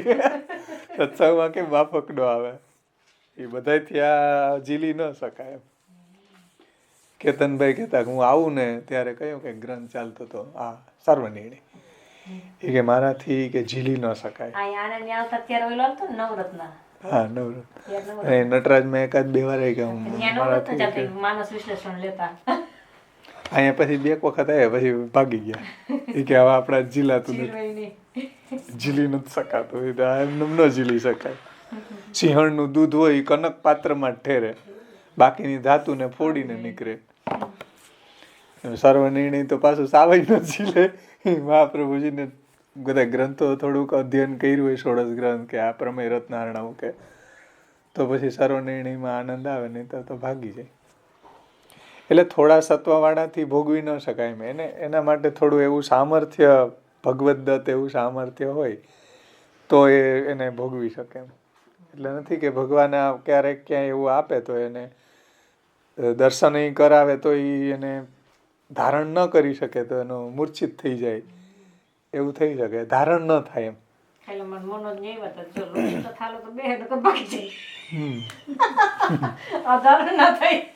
ન થાય એટલે બધાને ધારણ ન થાય આ વસ્તુ. મહાપ્રભુજીની વાણી બધાય ધારણ ન કરી શકે. ભગવાને રચેલો ભોગ થોડા સત્વવાળાથી ભોગવી શકાતો નથી. તેથી તે દેવહૂતિજીએ એવો ભોગ કરવા યોગ્ય થાય તે માટે પતિ સેવાનું નિરૂપણ કર્યું. નહીંતર એટલી કેટલી બધી બિચારી કૃશ થઈ ગઈ, ત્યાં સુધી એને સેવા કરી કરદમ ઋષિની. શા માટે? એની યોગ્યતા પ્રાપ્ત થાય એવી, કે ભગવાને રચેલો ભોગ આ વિમાન વગેરેમાં એવો ભોગી ક્યાંથી પ્રાપ્ત થાય? ભગવદ દત્ત હતો એમ, નતરી એને રેલિશ ન કરી શકે એમ, એને ભોગવી ન શકે. એટલે એને કરદમ ઋષિની એવી સેવા કરી. ભગવાન કે દ્વારા निर्मित किया हुआ भोग सामान्य नहीं भोग सकता. सामान्य व्यक्तियों भोगवी शकाय नहीं. अतः उसकी योग्यता के लिए पति सेवा का निरूपण किया. એટલે અહીંયા કરદમ ઋષિની એને સેવા કરી. એમાં અર્જુનજીને ભગવાને કીધું ને કે તારી આ આંખોથી નહીં જોઈ શકે, મારી વિભૂતિઓનું દર્શન કરવું હોય તો હું તને દિવ્ય ચક્ષુ આપું તો તું જોઈ શકે. એટલે ભગવાને રચેલી વસ્તુ એવી જે અલૌકિક છે એ બધી આપણી ભૌતિક ઇન્દ્રિયોથી એને ગ્રહિત ન થાય. એટલે ભગવાન કંઈક એવી કૃપા કરીને એવી ચક્ષુ આપે કે એવું સામર્થ્ય આપે તો એને ભોગવી શકે. એટલે શ્રી મહાપ્રભુજી આમાં પુષ્ટિ પ્રવાહ મર્યાદા ભેદમાં કીધું કે ભગવદ રૂપ સેવાર્થમ તત્સૃષ્ટિ ન અન્યથા ભવે. બીજા માટે નથી. મિશ્રી ધરદી રમાબેનની જેમ. એટલે બીજા કીધે સેવાય ન થઈ શકે. ત્યાં કીધું ભગવદ રૂપ સેવાર્થમ તત્સૃષ્ટિ ના અન્યથા ભવે. બધાથી શક્ય નથી.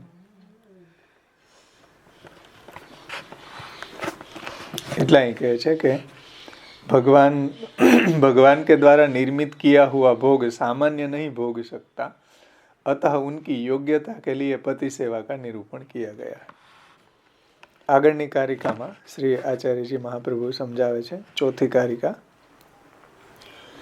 અતઃ પ્રસાદો વિજ્ઞપ્તિર ભોગ્ય સાધન નિર્મિતિ અન્ન સ્થિતિ હરેર્જ્ઞપ્ત્યા તથા ત્વાજ્ઞાપનમ તથા અંતસ્થિતર હરેર્જ્ઞપ્ત્યા તથા ત્વાજ્ઞાપનમ તથા.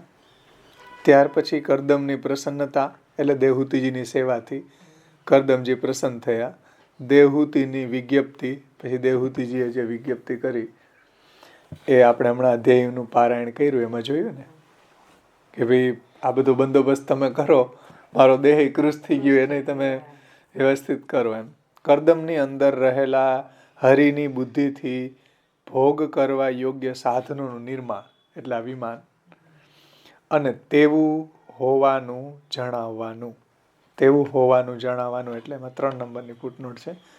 તેવો હોવાનું એટલે કે ભગવાને ભોગ ઉત્પન્ન કરેલા હોવાનું જણાવવાનું. કે ભાઈ આ કરદમ ઋષિએ પોતે કોઈ યોગ બલથી નથી કર્યા, પણ ભગવાને જ આપ્યા છે એવું ત્યાં જણાવ્યું છે. પણ દેવહૂતિને એવું લાગ્યું કે મારા પતિએ ઉત્પન્ન કર્યા, એને પતિનું મહાત્મ્ય થાય, એની સરસાઈ થાય એટલે એને એવું લાગ્યું. પણ હકીકત મહાપ્રભુજી નિબંધમાં હમણાં આપણે જોયું કે ભગવાને જ આપેલા છે, ભગવત દત્ત જ છે, ભગવાને જે વિમાન આપ્યું, એને ધ્યાન ધર્યું પ્રભુનું. તો तदंतर भगवान की कृपा, विज्ञप्ति और भोग्य साधनों का निर्माण, अंतःकरण में स्थित भगवान की प्रार्थना से यह सब भगवत्कृत है, इसकी समझ होना. એટલે કરદમ ઋષિને ભગવાનનું ધ્યાન ધર્યું, ભગવાનની પ્રાર્થનાથી આ બધું ભગવાને એને વિમાન વગેરે આપ્યું, એની કૃપાથી પ્રગટ થયું. એ વાત આગળ આવશે અધ્યાયમાં. ત્યાર પછી 5મી કારિકામાં શ્રી આચાર્યજી સમજાવે છે. ભોગો નાનાવિધશ્ચૈવ સર્વભાવેન ચૈવ હિ ભાર્યેચ્છયા કન્યકાનાં જનનમ ચાપી વર્ણ્યતે વૈરાગ્યમુભયોશ્ચૈવ કામસ્તેનૈવ પૂર્યતે. તેમજ વળી જાત જાતનો સંપૂર્ણ પ્રકારથી ભોગ, હમણાં આપણે જોયું ને વિમાનમાં, જાત જાતનો સંપૂર્ણ પ્રકારથી ભોગ અને વળી પત્નીની ઈચ્છાથી કન્યાઓના જન્મ વર્ણવેલા છે. એટલે કરદમ દેવહૂતિજીની ઈચ્છા હતી ઘણી બધી પ્રજા થાય મને, તો પત્નીની ઈચ્છાથી કન્યાઓના જન્મ વર્ણવેલા છે. 9 કન્યાઓ થઈ ને છેલ્લે અધ્યાયમાં આપણે જોયું. તેમજ બંનેનો વૈરાગ્ય વર્ણવેલો છે. એટલે કરદમ ઋષિને ને દેવહૂતિજીને બંનેને વૈરાગ્ય થયો.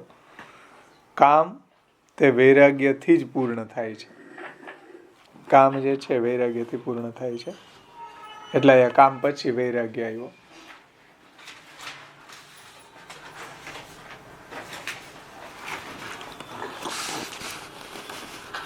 हिंदी में भोग नाना प्रकार के थे और वे भोग भी सर्वभाव से थे. अपनी भार्या की इच्छा से अन्यों की उत्पत्ति का भी वर्णन, कन्याओं की उत्पत्ति का भी वर्णन है. दोनों पति पत्नी को वैराग्य हो जाने से उसी से काम की पूर्ति हो गई. એટલે વૈરાગ્ય થયો એનો મતલબ કે હવે કામ એનો અહીંયા પૂર્ણ થયો. वैराग्य हो जाने से उसके काम की पूर्ति हो गई. काम एनो न्या समापन થઈ ગયો. બેયને વૈરાગ્ય ઉત્પન્ન થઈ ગયો હોય, કામ એનો ન્યા પૂર્ણ થયો. આ રીતે શ્રી મહાપ્રભુજીએ 5 કારિકાઓથી આ અધ્યાયનું તાત્પર્ય સમજાવ્યું. હવે પ્રથમ શ્લોકના આભાસમાં શ્રી મહાપ્રભુજી કહે છે, તે પૈકી આરંભમાં નીચેના શ્લોકથી આરંભીને તેણે કરેલી પતિની સેવા, દેવહૂતિજીએ કરેલી પતિની સેવાનું વર્ણન કરે છે. મૈત્રેય ઉવાચ, મૈત્રેયજી કહે છે, પિતૃભ્યામ પ્રસ્થિતે સાધ્વી પતિમિંગિત કોવિદા નિત્યમ પર્યચરત પ્રીત્યા ભવાનીવ ભવમ પ્રભુમ. ઈ નહીં.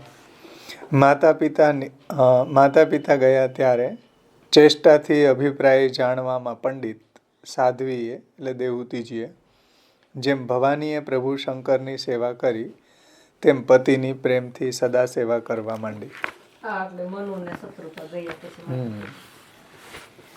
श्री मैत्रेय जी कहते हैं कि हे विदुर जी, माता पिता के चले जाने पर पति के अभिप्राय को समझ लेने में कुशल साध्वी देवहूति जी करदम जी की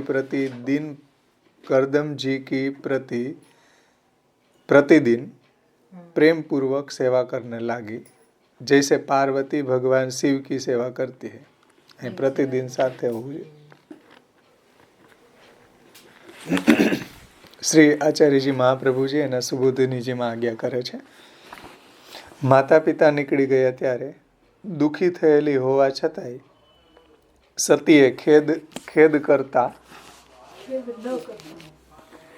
સતીએ ખેદ ન કરતા પતિની સેવા કરવા માંડી. એટલે આમ અંદરથી દુઃખી થોડી હતી, કારણ કે માતા પિતાની સાથે એટલો વર્ષ રહ્યા હોય તો માતા પિતા નીકળી ગયેલા ત્યારે દુઃખી થયેલી હોવા છતાં પણ સતી ખેદ ન કરતા પતિની સેવા કરવા માંડી. પતિનો સંબંધ થયો ત્યાં સુધી જ માતા પિતાનો તેને સંબંધ હતો. એટલે લગ્ન થયા એની પહેલા જ માતા પિતા સાથે સંબંધ હતો. પતિનો સંબંધ થયો પછી માતા પિતા સાથે સંબંધ એનો ન રહ્યો. એટલે કહે છે કે ત્યાં સુધી જ માતા પિતાનો એને સંબંધ હતો, કારણ કે તે સાધ્વી હતી, એટલે પતિવ્રતા હતી. સાધ્વી હતા એટલે પતિવ્રતા હતી. પતિવ્રતાનો તે જ ધર્મ છે. શું? પતિની સેવા કરવી. જે પતિને રૂચે તે સેવા. જેમ આપણે ત્યાં છે ને, સ્વામી સંતોષજનિકા સેવા. સ્વામીને જેનાથી રૂચે, સંતોષ થાય એ સેવા. એમાં અહીંયા પતિને રૂચે તે સેવા.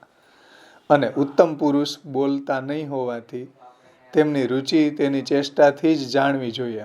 એટલે મોટા પુરુષ હોય એમ કરદમ ઋષિ છે, એ બોલીને બધું ન કેમ, બને ત્યાં સુધી મૌન ધારણ કરે, ભગવાનનું ચિંતન કરતા હોય તો ઘડીએ ને ઘડીએ કંઈ પત્નીને કહેવાનું ન હોય કે વાઇટ કોલાઈને ઓલું લાય. એ ઓલી પત્નીની મેળે જ બધું સમજી જાય ને, એટલે એ પતિના અભિપ્રાયને જાણવામાં પંડિત એવું વિશેષણ આપ્યું દેવહૂતિજીનું.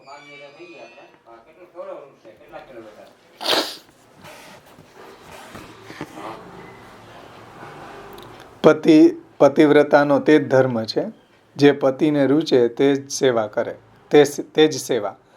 અને ઉત્તમ પુરુષ બોલતા નહીં હોવાથી, એટલે મહાપુરુષ હોય બોલે નહીં એમ એનો અભિપ્રાય જાણીને જ સેવા કરે.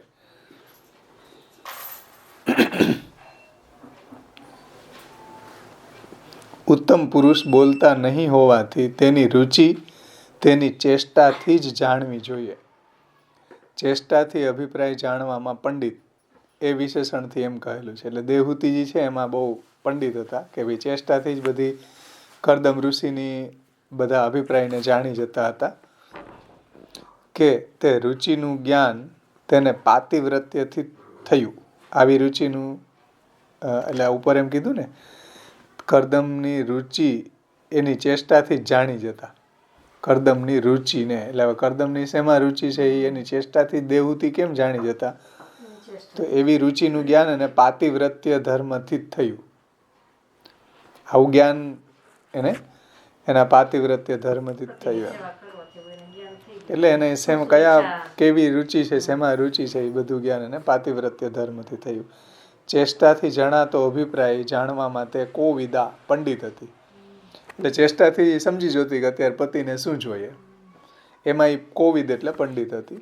લાંબા સમય સુધીના પ્રેમ સાથે ચાલુ રહેલી સેવા ફલ આપનારી થાય છે. સેવા ફલ આપનારી ક્યારે થાય?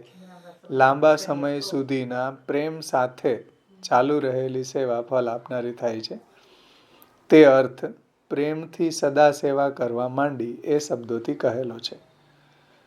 સદા એટલે લાંબા સમય સુધી ચાલુ રહેતી, અને પ્રીતિ એટલે પ્રેમ અને આદર જેની સેવા કરવામાં આવે તેને વશ કરવાના સાધન છે.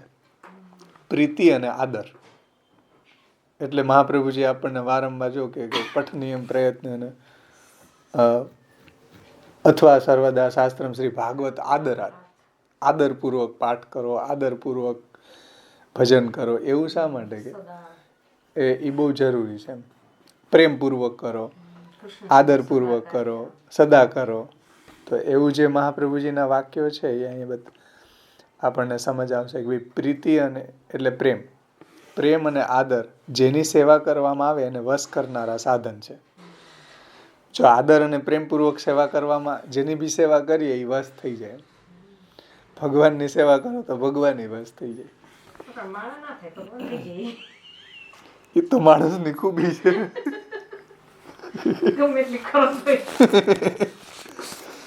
માણસની આ તો કોવિદ ઋષિની વાત છે. માણસને તો જેમ તમે પ્રેમથી સેવા કરો ને એમ આડા ફાટે. કોઈ હોય એવા ભાઈ તો આપણે શું કરીએ, એની તો કોઈ દવા નથી ને. એમને દુનિયા આખીમાં કોઈ પણ એમ તમે હાબો હારામ કરતા હોય, કોઈ ભાનેડાની કરતા હોય, ગમે એની કરતા હોય, તો પછી નિસ્વાર્થ ભાવ પ્રેમથી સેવા કરો ને તો એને વધારે આશા જ રહે કે હજી મારી સેવા કરે, હજી મારી સેવા કરે, કોઈ સંતોષ ના થાય. યા મહાપુરુષોને એવું હોય કે કારણ કે એનું મંદિરથી સેવા કરે એટલે એ મહાપુરુષ એને જાણી લે ને, એમ કોઈ બી એને એવી સદભાવના હોય, એના હૃદયની અંદર એવો કૃપાની ભાવના હોય. એ તો મહાપુરુષોનું વિલક્ષણતા હોય. પ્રેમ અને આદર જેની સેવા કરવામાં આવે તેને વશ કરવાના સાધન છે. સેવા નિષ્કામ, કામનાવાળી અને આવશ્યક હોવાનું દ્રષ્ટાંત. જેમ ભવાની એટલે પાર્વતીજીએ શંકરની સેવા કરી હતી, તેમ દેહૂતિજીએ પણ કરદમ ઋષિની સેવા કરી. કઈ રીતે? નિષ્કામ ભાવથી. એમ સેવા નિષ્કામ, કામનાવાળી અને આવશ્યક હોવાનું દ્રષ્ટાંત. નિષ્કામ કામનાવાળી મતલબ કેવી કામનાથી કરવી સેવા? તો કે નિષ્કામ ભાવથી. એમ કામનાવાળી મતલબ કેવા ભાવથી? એમ તો કે નિષ્કામ ભાવથી. એમ અને આવશ્યક હોવાનું દ્રષ્ટાંત કેવી રીતના? તો એમાં જેમ ભવાનીએ એટલે પાર્વતીજીએ શિવજીની સેવા કરી હતી, તેમ દેવહૂતિજીએ કરદમ ઋષિની સેવા કરી. એ શબ્દોથી કહેલું છે. વિવાહ પહેલા પાર્વતીજીએ પ્રભુ તરીકે શંકરની સેવા કરેલી. વિવાહ પહેલા પાર્વતીજીએ પ્રભુ તરીકે જ એટલે એનું મહાત્મય એને જાણીને પ્રભુ એ સર્વ સમર્થ છે એવી રીતના પાર્વતીજી એને મહાત્મય જાણીને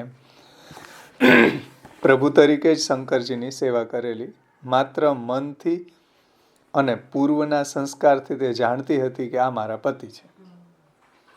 એટલે માત્ર મનથી અને પૂર્વના સંસ્કારથી એ જાણતી હતી કે આ જ મારા પતિ છે. એના સંસ્કાર એવો હતો પૂર્વનો, એનાથી એ જાણતી હતી કે એને ઘણું એને સમજાવ્યું કે હવે સ્મશાનમાં રહે છે, ભભૂતિ લગાડે છે, અને બધો એ જે ગણો છે ભૂતોના, એ જીવ હોય કે તમે એનું વર્ણન કરો, હું એને જ ચાહું છું. વાત પૂરી. 100 વાતની એક વાત પાર્વતીજીએ કીધું.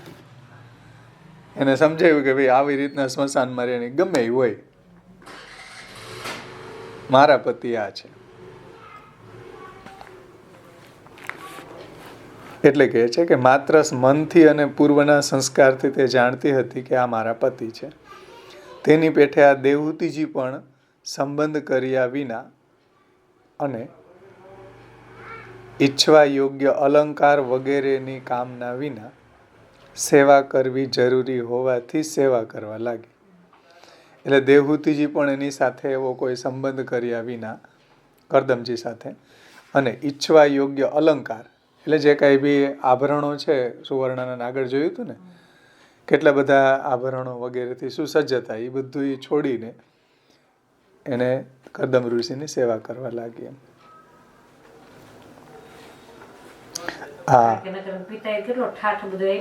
અલંકાર વગેરેની કામના વિના, એટલે એવી કોઈ જાતની કામના વગર સેવા કરવા લાગી.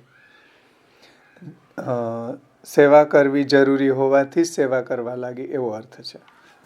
સેવામાં દેવહૂતિજીના ગુણો અને દોષ ન હોવાનું 2 શ્લોકથી કહે છે. તે પૈકી બીજા શ્લોકમાં ગુણોનું વર્ણન કરે છે. શ્લોક 2. પછી ત્રીજા શ્લોકમાં એમાં કોઈ દોષ ન હોવાનું કહે છે. શ્લોક 2. વિશ્રંભોણાત્મશૌચેન ગૌરવેણ દમેન ચ શુશ્રૂષયા સૌહૃદેન વાચા મધુરયા ચ ભો.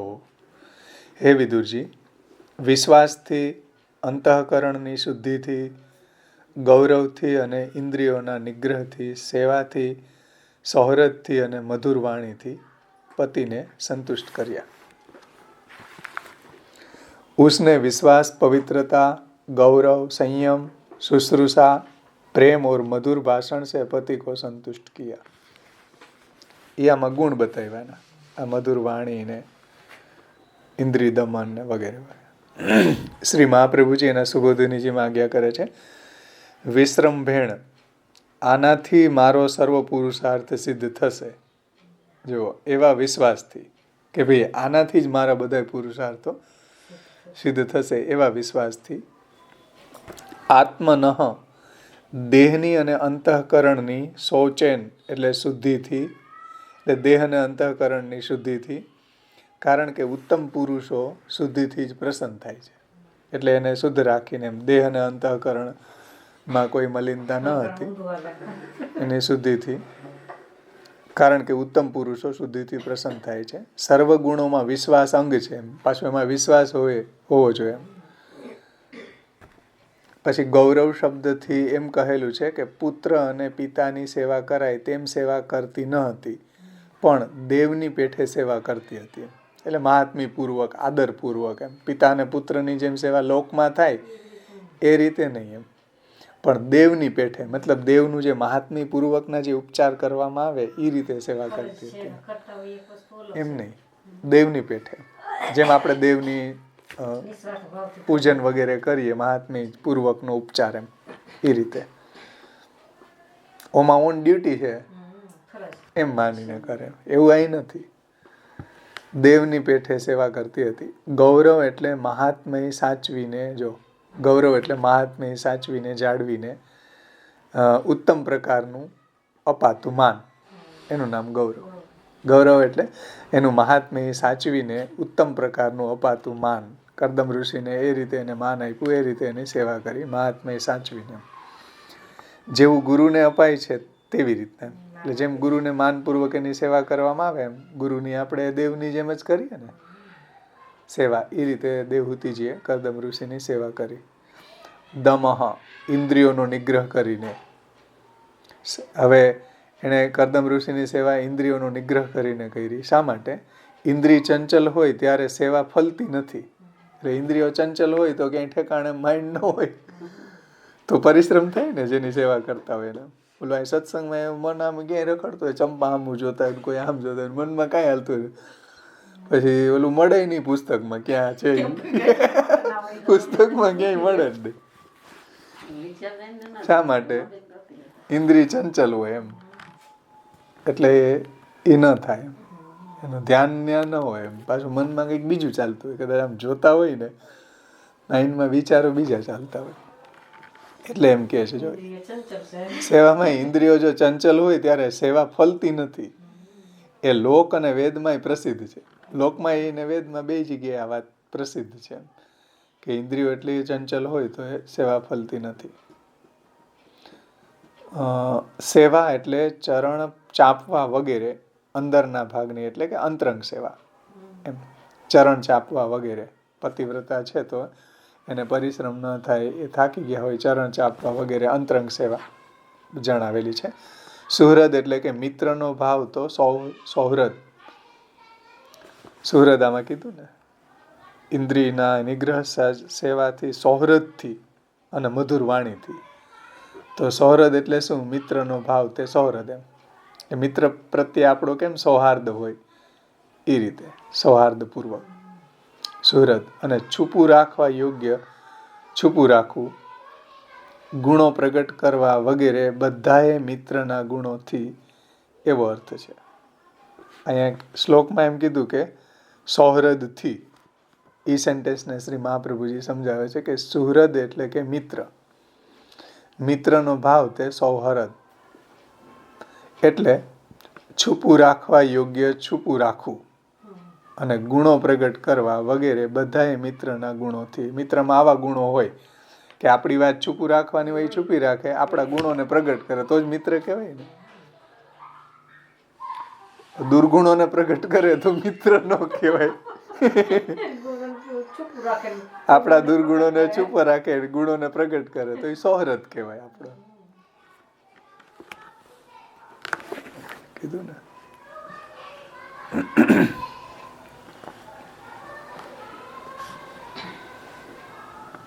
હિન્દીમાં એ રીતે સમજાયું છે કે સૌહૃદતમ મિત્ર ભાવ सब प्रकार के मित्र धर्मों से मित्र का काम है गुप्त बात को प्रगट न करना और गुणों को प्रगट करना.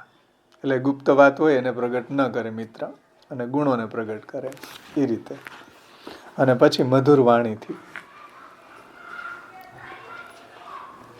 અને મધુર વાણીથી એ સેવા કરવા લાગ્યા. ઉપર કહેલા બધાએ ગુણોના પ્રાણરૂપ છે આ મધુર વાણી. ઉપર જે બધા ગુણો હોય પણ જો મધુર વાણી ન હોય તો પછી મજા ન આવે. એટલે એમ કહે છે કે આ બધાયનું જે હૃદય છે એ મધુર વાણી છે. એમ કહે છે કે અને મધુર વાણીથી ઉપર કહેલા બધાએ ગુણોના પ્રાણરૂપ છે મધુર વાણી. કારણ કે અપ્રિય બોલનારીનો તો તરત જ ત્યાગ કરવો. અપ્રિય બોલનારી હોય તરત ત્યાગ કરવો. એટલે મધુર ભાષણ પ્રિય બોલનારી એમ. આ અપ્રિય બોલવામાં જ બધું થાય છે ને અત્યારે. તલાક થાય એનું કારણ શું? આ અપ્રિય બોલવું. બોલવામાંથી જ થાય ને. શું થાય? શરૂઆત ક્યાંથી થઈ? અપ્રિય બોલવામાંથી. અપ્રિય બોલનારીની તો તરત જ ત્યાગ કરવો એવું વાક્ય છે, ઉક્તિ છે, કોઈ શાસ્ત્રનું વાક્ય છે. અપ્રિય બોલનારીનો તો તરત ત્યાગ કરવો એ વાક્ય પ્રમાણે તેથી વિરુદ્ધ ગુણ ત્યાગ કરવાના કારણરૂપ છે. એટલે આ બધા વિરોધી ગુણ છે એ બધું ત્યાગ કરવાના કારણરૂપ છે. એ વાક્ય પ્રમાણે, આ વાક્ય પ્રમાણે. એટલે મધુર વાણી. આપણે ત્યાં પણ કીધું ને કે ભાઈ આસન, જલ અને મધુર વાણી. કોઈ કદાચ ઝૂંપડીમાં જાય ને તો આ ત્રણ વસ્તુ તો એની પાસે હોય જ. મધુર વાણી હોય, આસન હોય ને જલ હોય. એનાથી આપણે અતિથિનો કોઈ બી આપણી ઘરે આવે એનો સત્કાર કરવો. કાંઈ ન કરીએ તો આ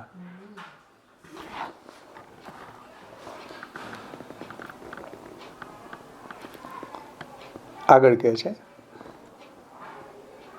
ચ. શ્લોકમાં સાથે ચ પણ આવ્યો ને. મધુરિયા ચ ભવ.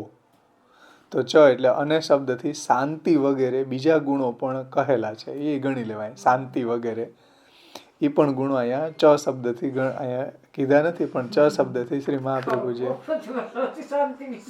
શાંતિ વગેરે ગુણો પણ અહીંયા ગણી લેવાય એવા દેવહૂતિજીમાં હતા. ભવ એટલે હે વિદુરજી. એ વિદુરજી સાવધાન રહે તે માટે માત્ર સંબોધન કર્યું. સાવધાન થયા શૃણુ, સાવધાન થઈને સાંભળે એટલા માટે એને એ વિદુરજી. બે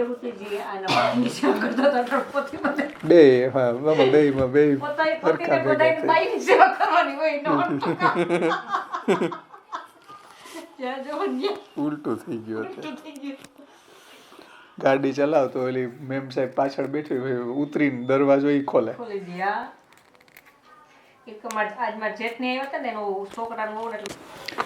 નીચેના શ્લોકથી દોષ ન હોવાનું કહે છે. એટલે ગુણોનું વર્ણન કરીને હવે દેવહૂતિજીમાં દોષ ન હોવાનું કહે છે. શ્લોક 3. વિસૃજ્ય કામમ દંભંચ દેશમ લોભમગમ મદમ અપ્રમત્તોદ્યતા નિત્યમ તેજીયાન સમતોષયત. કામનો, દંભનો અને દ્વેષનો, લોભનો, પાપનો અને મદનો ત્યાગ કરી સદા સાવધાન અને ઉદ્યમી રહી તેણે ઘણા તેજસ્વી મુનિને પ્રસન્ન કર્યા. હિન્દીમાં उसने काम वासना, दंभ, द्वेष, लोभ, अपराध, मद इसका परित्याग करके सदा सावधानी और लगन के साथ अपने अत्यंत तेजस्वी पति को संतुष्ट कर लिया. શ્રી આવા દુર્ગુણો ન એટલે આવા દોષ એનામાં ન હતા. આગળ એમ કીધું એવા ગુણો હતા, દોષ ન હતા. શ્રી મહાપ્રભુજી એના સુબોધિનીજીમાં આજ્ઞા કરે છે કામ વગેરે 6 દોષો અને વધારાના અપરાધ અને પાપનો ત્યાગ કર્યો. એટલે અહીંયા કામ, દંભ હિન્દીમાં એ રીતે સમજાવ્યું છે. કામ, દંભ, द्वेष, लोभ, अघ और मद, ये 6 दोष है चाहे श्लोक में गणाया। पाप और अपराध से अधिक है।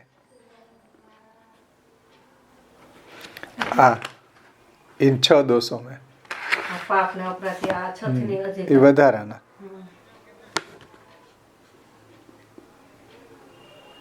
એટલે અહીં કીધું 6 દોષો અને વધારાના આ બે પાછા અપરાધ અને પાપ એનો ત્યાગ કર્યો.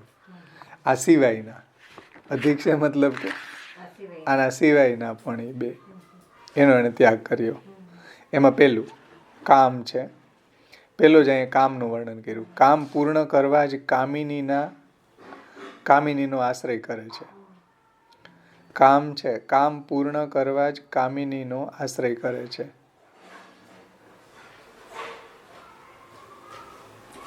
એટલે હા, એટલે કામિનીની સેવા કરે છે. અમે હિન્દીમાં સરસ સમજાયું છે. इन 6 दोषों में काम पहला है. એટલે 6 ગણાય એમાં જો કામ પહેલા આપ્યો. काम की पूर्ति के लिए ही कामिनी की तरह सेवा करती है. એટલે કામિની જેમ કામની પૂર્તિ માટે એની સેવા કરે એમ અહીંયા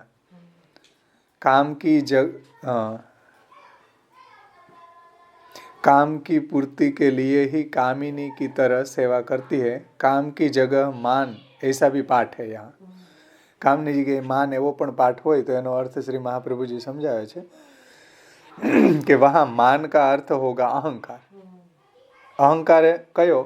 मैं राजा की लड़की हूँ, ऐसा अहंकार होना यह काम की जगह दोषों में गिना जाएगा. પણ એવું અહીંયા દેવહૂતિજીમાં ન હતું. કેટલો વૈભવમાંથી આવેલા પણ અહીંયા એને એ નથી જોયું એમ. અહીંયા તો એ એવા ઉત્તમ મુનિ એના દ્વારા મોક્ષ મળશે.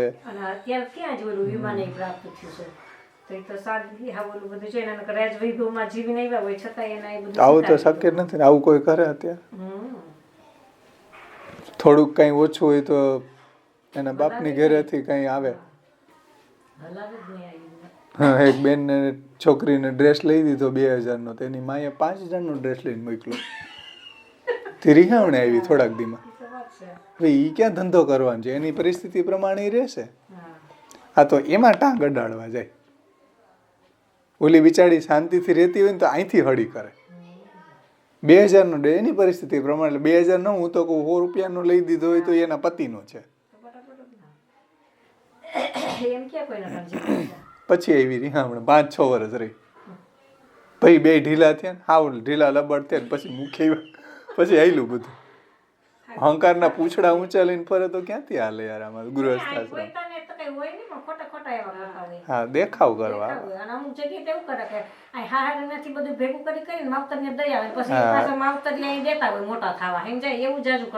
એવું હોય. હા, તો ભાઈ આપડી તો અકલ કામ નથી કરતી આમાં. અમારી તો બંધ થઈ ગઈ. રોકડા પૈસા દીધા, રોકડા પૈસા પાછી લઈને એને ભાઈને પાછા દેતી હતી. હવે આ મામેરા દીધા પાછા ક્યાં દેવાના આવે? પણ આની પેલા દીધા હતા પછી લઈને આવ્યા. સમજી લ્યો.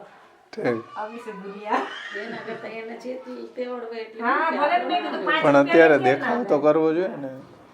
પાછા એમ બોલે, મેં કીધું કે એને પાછા કરજો તો કે આપણે દીધા હોય ને એટલે એમ બોલીએ.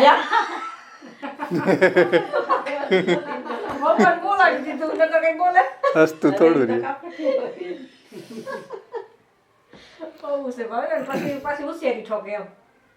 એવું છે સમાજમાં. કોઈ નાગાઈ કરે એમ છે. બાપને ત્યાં કઈ ના હોય પણ અહીંયા નાગાઈ કરવી હોય. आगे करिए. काम की जगह मान भी ऐसा भी पाठ हो तो वहाँ उसका अर्थ श्री महाप्रभु जी समझाते हैं कि मान का अर्थ होता है अहंकार. अहंकार मानी मैं राजा की लड़की हूँ, ऐसा अहंकार होना यह काम की जगह दोषों में गिना जाएगा. એટલે એવું અહીંયા હોઈ શકે પણ એવું દેવહૂતિજીમાં હતું નહીં કે હું તો રાજાની દીકરી, હું થોડું આવું કંઈ કરું. એવું નથી કર્યું. દેવહૂતિજીએ અહંકાર છોડીને, આવું માન છોડીને કદમ ઋષિની સેવા કરી છે. દંભ લોભ રૂપ હોતા હૈ. એટલે દંભ છે નથી એ લોભરૂપ હોતા है કારણ કે માણસ લોભી માણસ દંભ કરે વધારે. એમાં એવું હતું ને હમણાં આપણે અનૃત અને અનૃત અને લોભથી દંભ બને. બકાસુર જે જોયું ને બગલો હે એની એક ચાંચ લોભ ની એક અનૃત ની એટલે અસત્ય અને લોભ આ ભેગા થાય એટલે દંભ થાય. માણસ દંભ એટલે કરે એક તો ખોટું બોલે અને પૈસાનો લોભ હોય. તમે કાપડ લેવા જાઓ ને તો એ તમને એ રીતે ખોટું બોલે એમાં કે આ જો આટલાની વસ્તુ એવી કારણ કે એને લોભ હોય એને કારણે દંભ કરતો હોય માણસ ઓળખાઈ જાય કે આપણને મામા બનાવે છે. એટલે અહીં કહી રહ્યા છે કે दंभ लोभरूप होता है. धन कीर्ति आदि का लोभ न हो तो दंभ यानी कि ढोंग क्यों करेगा. એટલે જેને આ રીતે ધન કીર્તિ વગેરેનો લોભ જ ન હોય તો એને દંભનો કોઈ પ્રશ્ન નથી. કીર્તિનો લોભ હોય કે ઓહો અમારે સમાજમાં સારું લાગે એટલે પછી ઓલા પૈસા પહેલા આપી દે પછી મામેરામ મૂકે જો કેટલા આપ્યા. કીર્તિનો લોભ આવ્યો ને કે હા અમારે સારું દેખાડું ભાઈ જો એટલા પૈસા લોભ એટલે દંભ કરવો પડે આવા બધે. એટલે ધન कीर्ति आदि का लोभ न हो तो दंभ क्यों करे. यह तो करदम जी का जो भी कुछ है वह सब उसी देवहूति जी का ही है तो फिर साक्षात लोभ की तो संभावना ही नहीं है. અહીંયા લોભનો કોઈ પ્રશ્ન નથી કારણ કે જે બી બધું છે જે કરદમ ઋષિનું છે એ દેવહૂતિજીનું છે તો અહીંયા દંભનો કોઈ પ્રશ્ન નથી કારણ કે અહીં લોભનો કોઈ પ્રશ્ન નથી ને જે બી છે એનું એ બધું દેવહૂતિજીનું છે એમ. तो लोभ की तो संभावना ही नहीं है. राजपुत्री की उनके सामने या पीछे सेवा में एक रूपता संभव नहीं है इसलिए दंभ का निर्देश किया गया है. એટલે राजपुत्री की उनके सामने या पीछे सेवा में एक रूपता संभव नहीं है. એટલે રાજપુત્રી એવી હોય કે સામને યા પીછે સેવામાં એવી એકરૂપ ન રહે એટલા માટે અહીં દંભ શા માટે એનું વર્ણન કર્યું એ એટલે કહ્યું કે એમાં એકરૂપતા ન રહેતી હોય એમ इसलिए દંભ કા વર્ણન કિયા. એટલે રાજપુત્રીમાં એવું હોય નહીં એમ મતલબ આવો દુર્ગુણ હોય એમ પણ દેવહૂતિજીમાં એવો નથી એમ. અહીંયા ગુજરાતીમાં એને એ રીતે લીધું છે કે દંભ ન કરે. અહીં તો કરદમનું સર્વ તેમનું જ એટલે કે દેવહૂતિજીનું જ હોવાથી સાક્ષાત લોભ હોવાનું સંભવતું નથી. તેથી રાજપુત્રી તે કરદમની સમીપ અને તેણે સંન્યાસ લીધા પછી સેવામાં એક સરખી રહેવાનું સંભવતું ન હોવાથી દંભ કહેલો છે. સમજાણ. રાજપુત્રી કરદમની સમીપ અને અહીંયા સમીપ અને બીજું શું આવ્યું હતું હિન્દીમાં પીછે. હા જો ત્યાં ખાલી પીછે છે પણ અહીંયા સંન્યાસ લીધા પછી પીછે માની સંન્યાસ લીધા પછી તો કરદમ કી સમીપ એની સામે અને પછી સંન્યાસ લીધા પછી સેવામાં એક સરખી રહેવાનું સંભવતું ન હોવાથી દંભ કહેલો છે. પણ એ દંભ દેવહૂતિજીમાં ન હતો. નહીંતર આપણે કોઈ વસ્તુ છે સમજો 5 દી કે છે ને ભાઈ 5 દી કરી લે પછી વયો જાય ને તો પછી આપણે જે કરીએ ને દમથી કરીએ. આપણે હું એ ટાર્ગેટ છે કે આપણો આ જવાનો છે 5 દી હું આપણું ઘસાઈ જાય 2 દી હોય ને કે એવું અહીં નથી. એવો કોઈ દમ નથી કે આ અમે સંન્યાસ લેવાનો છે ને કે પુત્ર થાય પછી તો એટલે એવી કોઈ દંભ નથી રાખ્યો એમ કે આ પુત્ર થાય પછી સંન્યાસ લેવાના જ છે ત્યાં સુધી કરી લે એવો કોઈ દંભ નહીં. શુદ્ધ હૃદયથી એણે સેવા કરી છે દંભ ન હતો એનામાં. અહીં પીછે જે છે ને હિન્દીમાં ત્યાં સંન્યાસ લેને કે પીછે એમ તો વધારે ક્લિયર થઈ જાય. એટલે एक रूपता संभव नहीं है इसलिए दंभ का निर्देश किया गया है. पण देवहूति जी में ऐसा नहीं है. च से अपराध लिया जाता है वह भी उसमें नहीं था. અહીંયા ચકાર જે છે એનાથી અપરાધ અને પાપ આગળ લીધું હતું ને અપરાધ અને પાપ એ વધારાના કીધા 6 ની સાથે સાથે અપરાધ અને પાપ એમાં 7 ચ એટલે અને શબ્દથી અપરાધ ન હોવાનું કહેલું છે. એટલે કોઈ અપરાધ પણ દેવહૂતિજીમાં ન હતો. અને દ્વેષ અદેખાઈ રૂપ છે એ પણ એનામાં ન હતો. દ્વેષ એટલે અદેખાઈ થાય ને એટલે દ્વેષ થાય એમ કોઈ વસ્તુ કોઈની આપણે દ્વેષ ક્યારે થાય એને જોઈ ન શકે અદેખાઈથી. પછી એવું દેવહૂતિજીમાં ન હતું. પછી ક્રોધનો એમાં સમાવેશ કરેલો છે આમાં દ્વેષમાં. અહીં હિન્દીમાં દ્વેષ યાની માત્સર્ય રૂપે. અદેખાય એટલે માત્સર્ય જ થાય ને. આમ તો द्वेष मात्सर्य रूप है. द्वेष क्रोध, द्वेष से क्रोध भी लिया जाता है. એટલે કોઈનો દ્વેષ જે છે એમાં ક્રોધ ભેગો આવી જાય, એમાં ક્રોધ સાથે હોય એમ. લોભ કો તો સબ જાનતે ही है. લોભને અહીંયા ખુલાસો નથી કર્યો કારણ કે બધાને જ્ઞાન છે લોભ એટલે શું એમ. દ્વેષ એટલે માત્સર્ય અને સાથે સાથે क्रोध. પછી लोभ को सब जानते हैं. अघ का अर्थ है अपराध. मद से घमंड लिया गया है. इस तरह ये आठों ही दोष देहूती जी में नहीं थे. अब आठ અહીંયા ગણાવ્યા, 6 ઓયલા અને બીજા ભેગા 2 અપરાધ એને લીધા. प्रमाद का अभाव और नित्य उद्यम ये दोनों अंतरंग है. प्रमाद એટલે આળસ ન કરવી અને ઉદ્યમશીલ રહેવું એમ. ઉદ્યમશીલ રહેવું એટલે હુઈ ન જાય 10 કલાક હાલો આવે એટલે ઓ આમ જઈને કેવું ફરક કઈડા હોય 3-4 એમ ગવીને એટલે હુઈ જાય. તાવે કાંઈ હોય નહીં, ખાલી એવો દેખાવ કરે તો એને કહેવાય અનુદ્યમી એમ, પૈડારી એમ. तो प्रमाद का अभाव और नित्य उद्यम ये दोनों अंतरंग है. પ્રમાદનો અભાવ હોવો અને ઉદ્યમી હોવું એમ. એટલે ઉદ્યમી હોય એટલે એ બધું એ ક્યારેય બેસે નહીં એમ, મતલબ કે બધું વ્યવસ્થિત કરે એમ. અને જે અનુદ્યમી હોય એનું બધું પછી જોઈ લેવાનું, થોડીક વાર થાય કરે થોડુંક ને દેખાડે ઘણું બધું, એ અનુદ્યમી.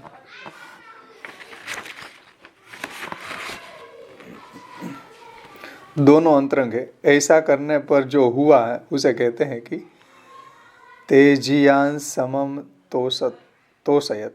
अति तेजस्वी जो कभी किसी से दबते नहीं है उनको प्रसन्न कर लिया. એટલે આવા તેજસ્વી કરદમ ઋષિ છે એ કોઈના આવામાં આવે નહીં એમ, એ કોઈનાથી આવી રીતના રીજે નહીં, પણ એવા એ નહીં પ્રસન્ન કરી લીધા એમ દેહૂતીજી એમ, આવા ગુણોથી અને દોષના અભાવથી એમ. હા, સાવધાન એવં વળી ઉદ્યમી. સદાનો ઉદ્યમ અને ગફલતનો અભાવ સેવાના અંદરનો અંગ છે. જે અહીંયા ગણાયું ને, કેવો શબ્દ મૂક્યો ઉદ્યમીની જગ્યાએ, પ્રમાદ કા અભાવ અને ઉદ્યમશીલ હોવું એમ. ગફલત અહીંયા કીધું, ગફલત એટલે પ્રમાદ, ગફલતનો અભાવ સેવામાં અંદરના અંગો છે. એમ કરવાથી જે પરિણામ થયું એ ઘણા તેજસ્વીને પ્રસન્ન કર્યા. એ શબ્દોથી કહ્યું છે કે ઘણા તેજસ્વી સમીપ ન જઈ શકાય એવા આ કરદમ ઋષિને પણ પ્રસન્ન કર્યા, એવો અર્થ છે. ઘણા તેજસ્વી કેવા હશે કરદમ ઋષિ, એવાય કરદમ ઋષિને એણે પ્રસન્ન કર્યા. પછી કરદમ ઋષિએ એને ઉપર કૃપા કરી, એ હવે આપણે આવતા વખતે લેશું. દેહૂતીજીની દીનતા અને એ બધું એના જે ગુણો અને દોષનો અભાવ જોઈ અને કરદમ ઋષિ એની ઉપર બહુ પ્રસન્ન થઈ ગયા અને પછી બહુ ગદગદ વાણીથી કહેવા લાગ્યા કે ભાઈ આ રીતે મને કોઈ સેવા આ રીતે કોઈ નથી કરી, કે આ રીતે તે મારી સેવા કરી એટલે હું તારી ઉપર ખૂબ પ્રસન્ન થયો. એ આપણે આવતા વખતે લેશું.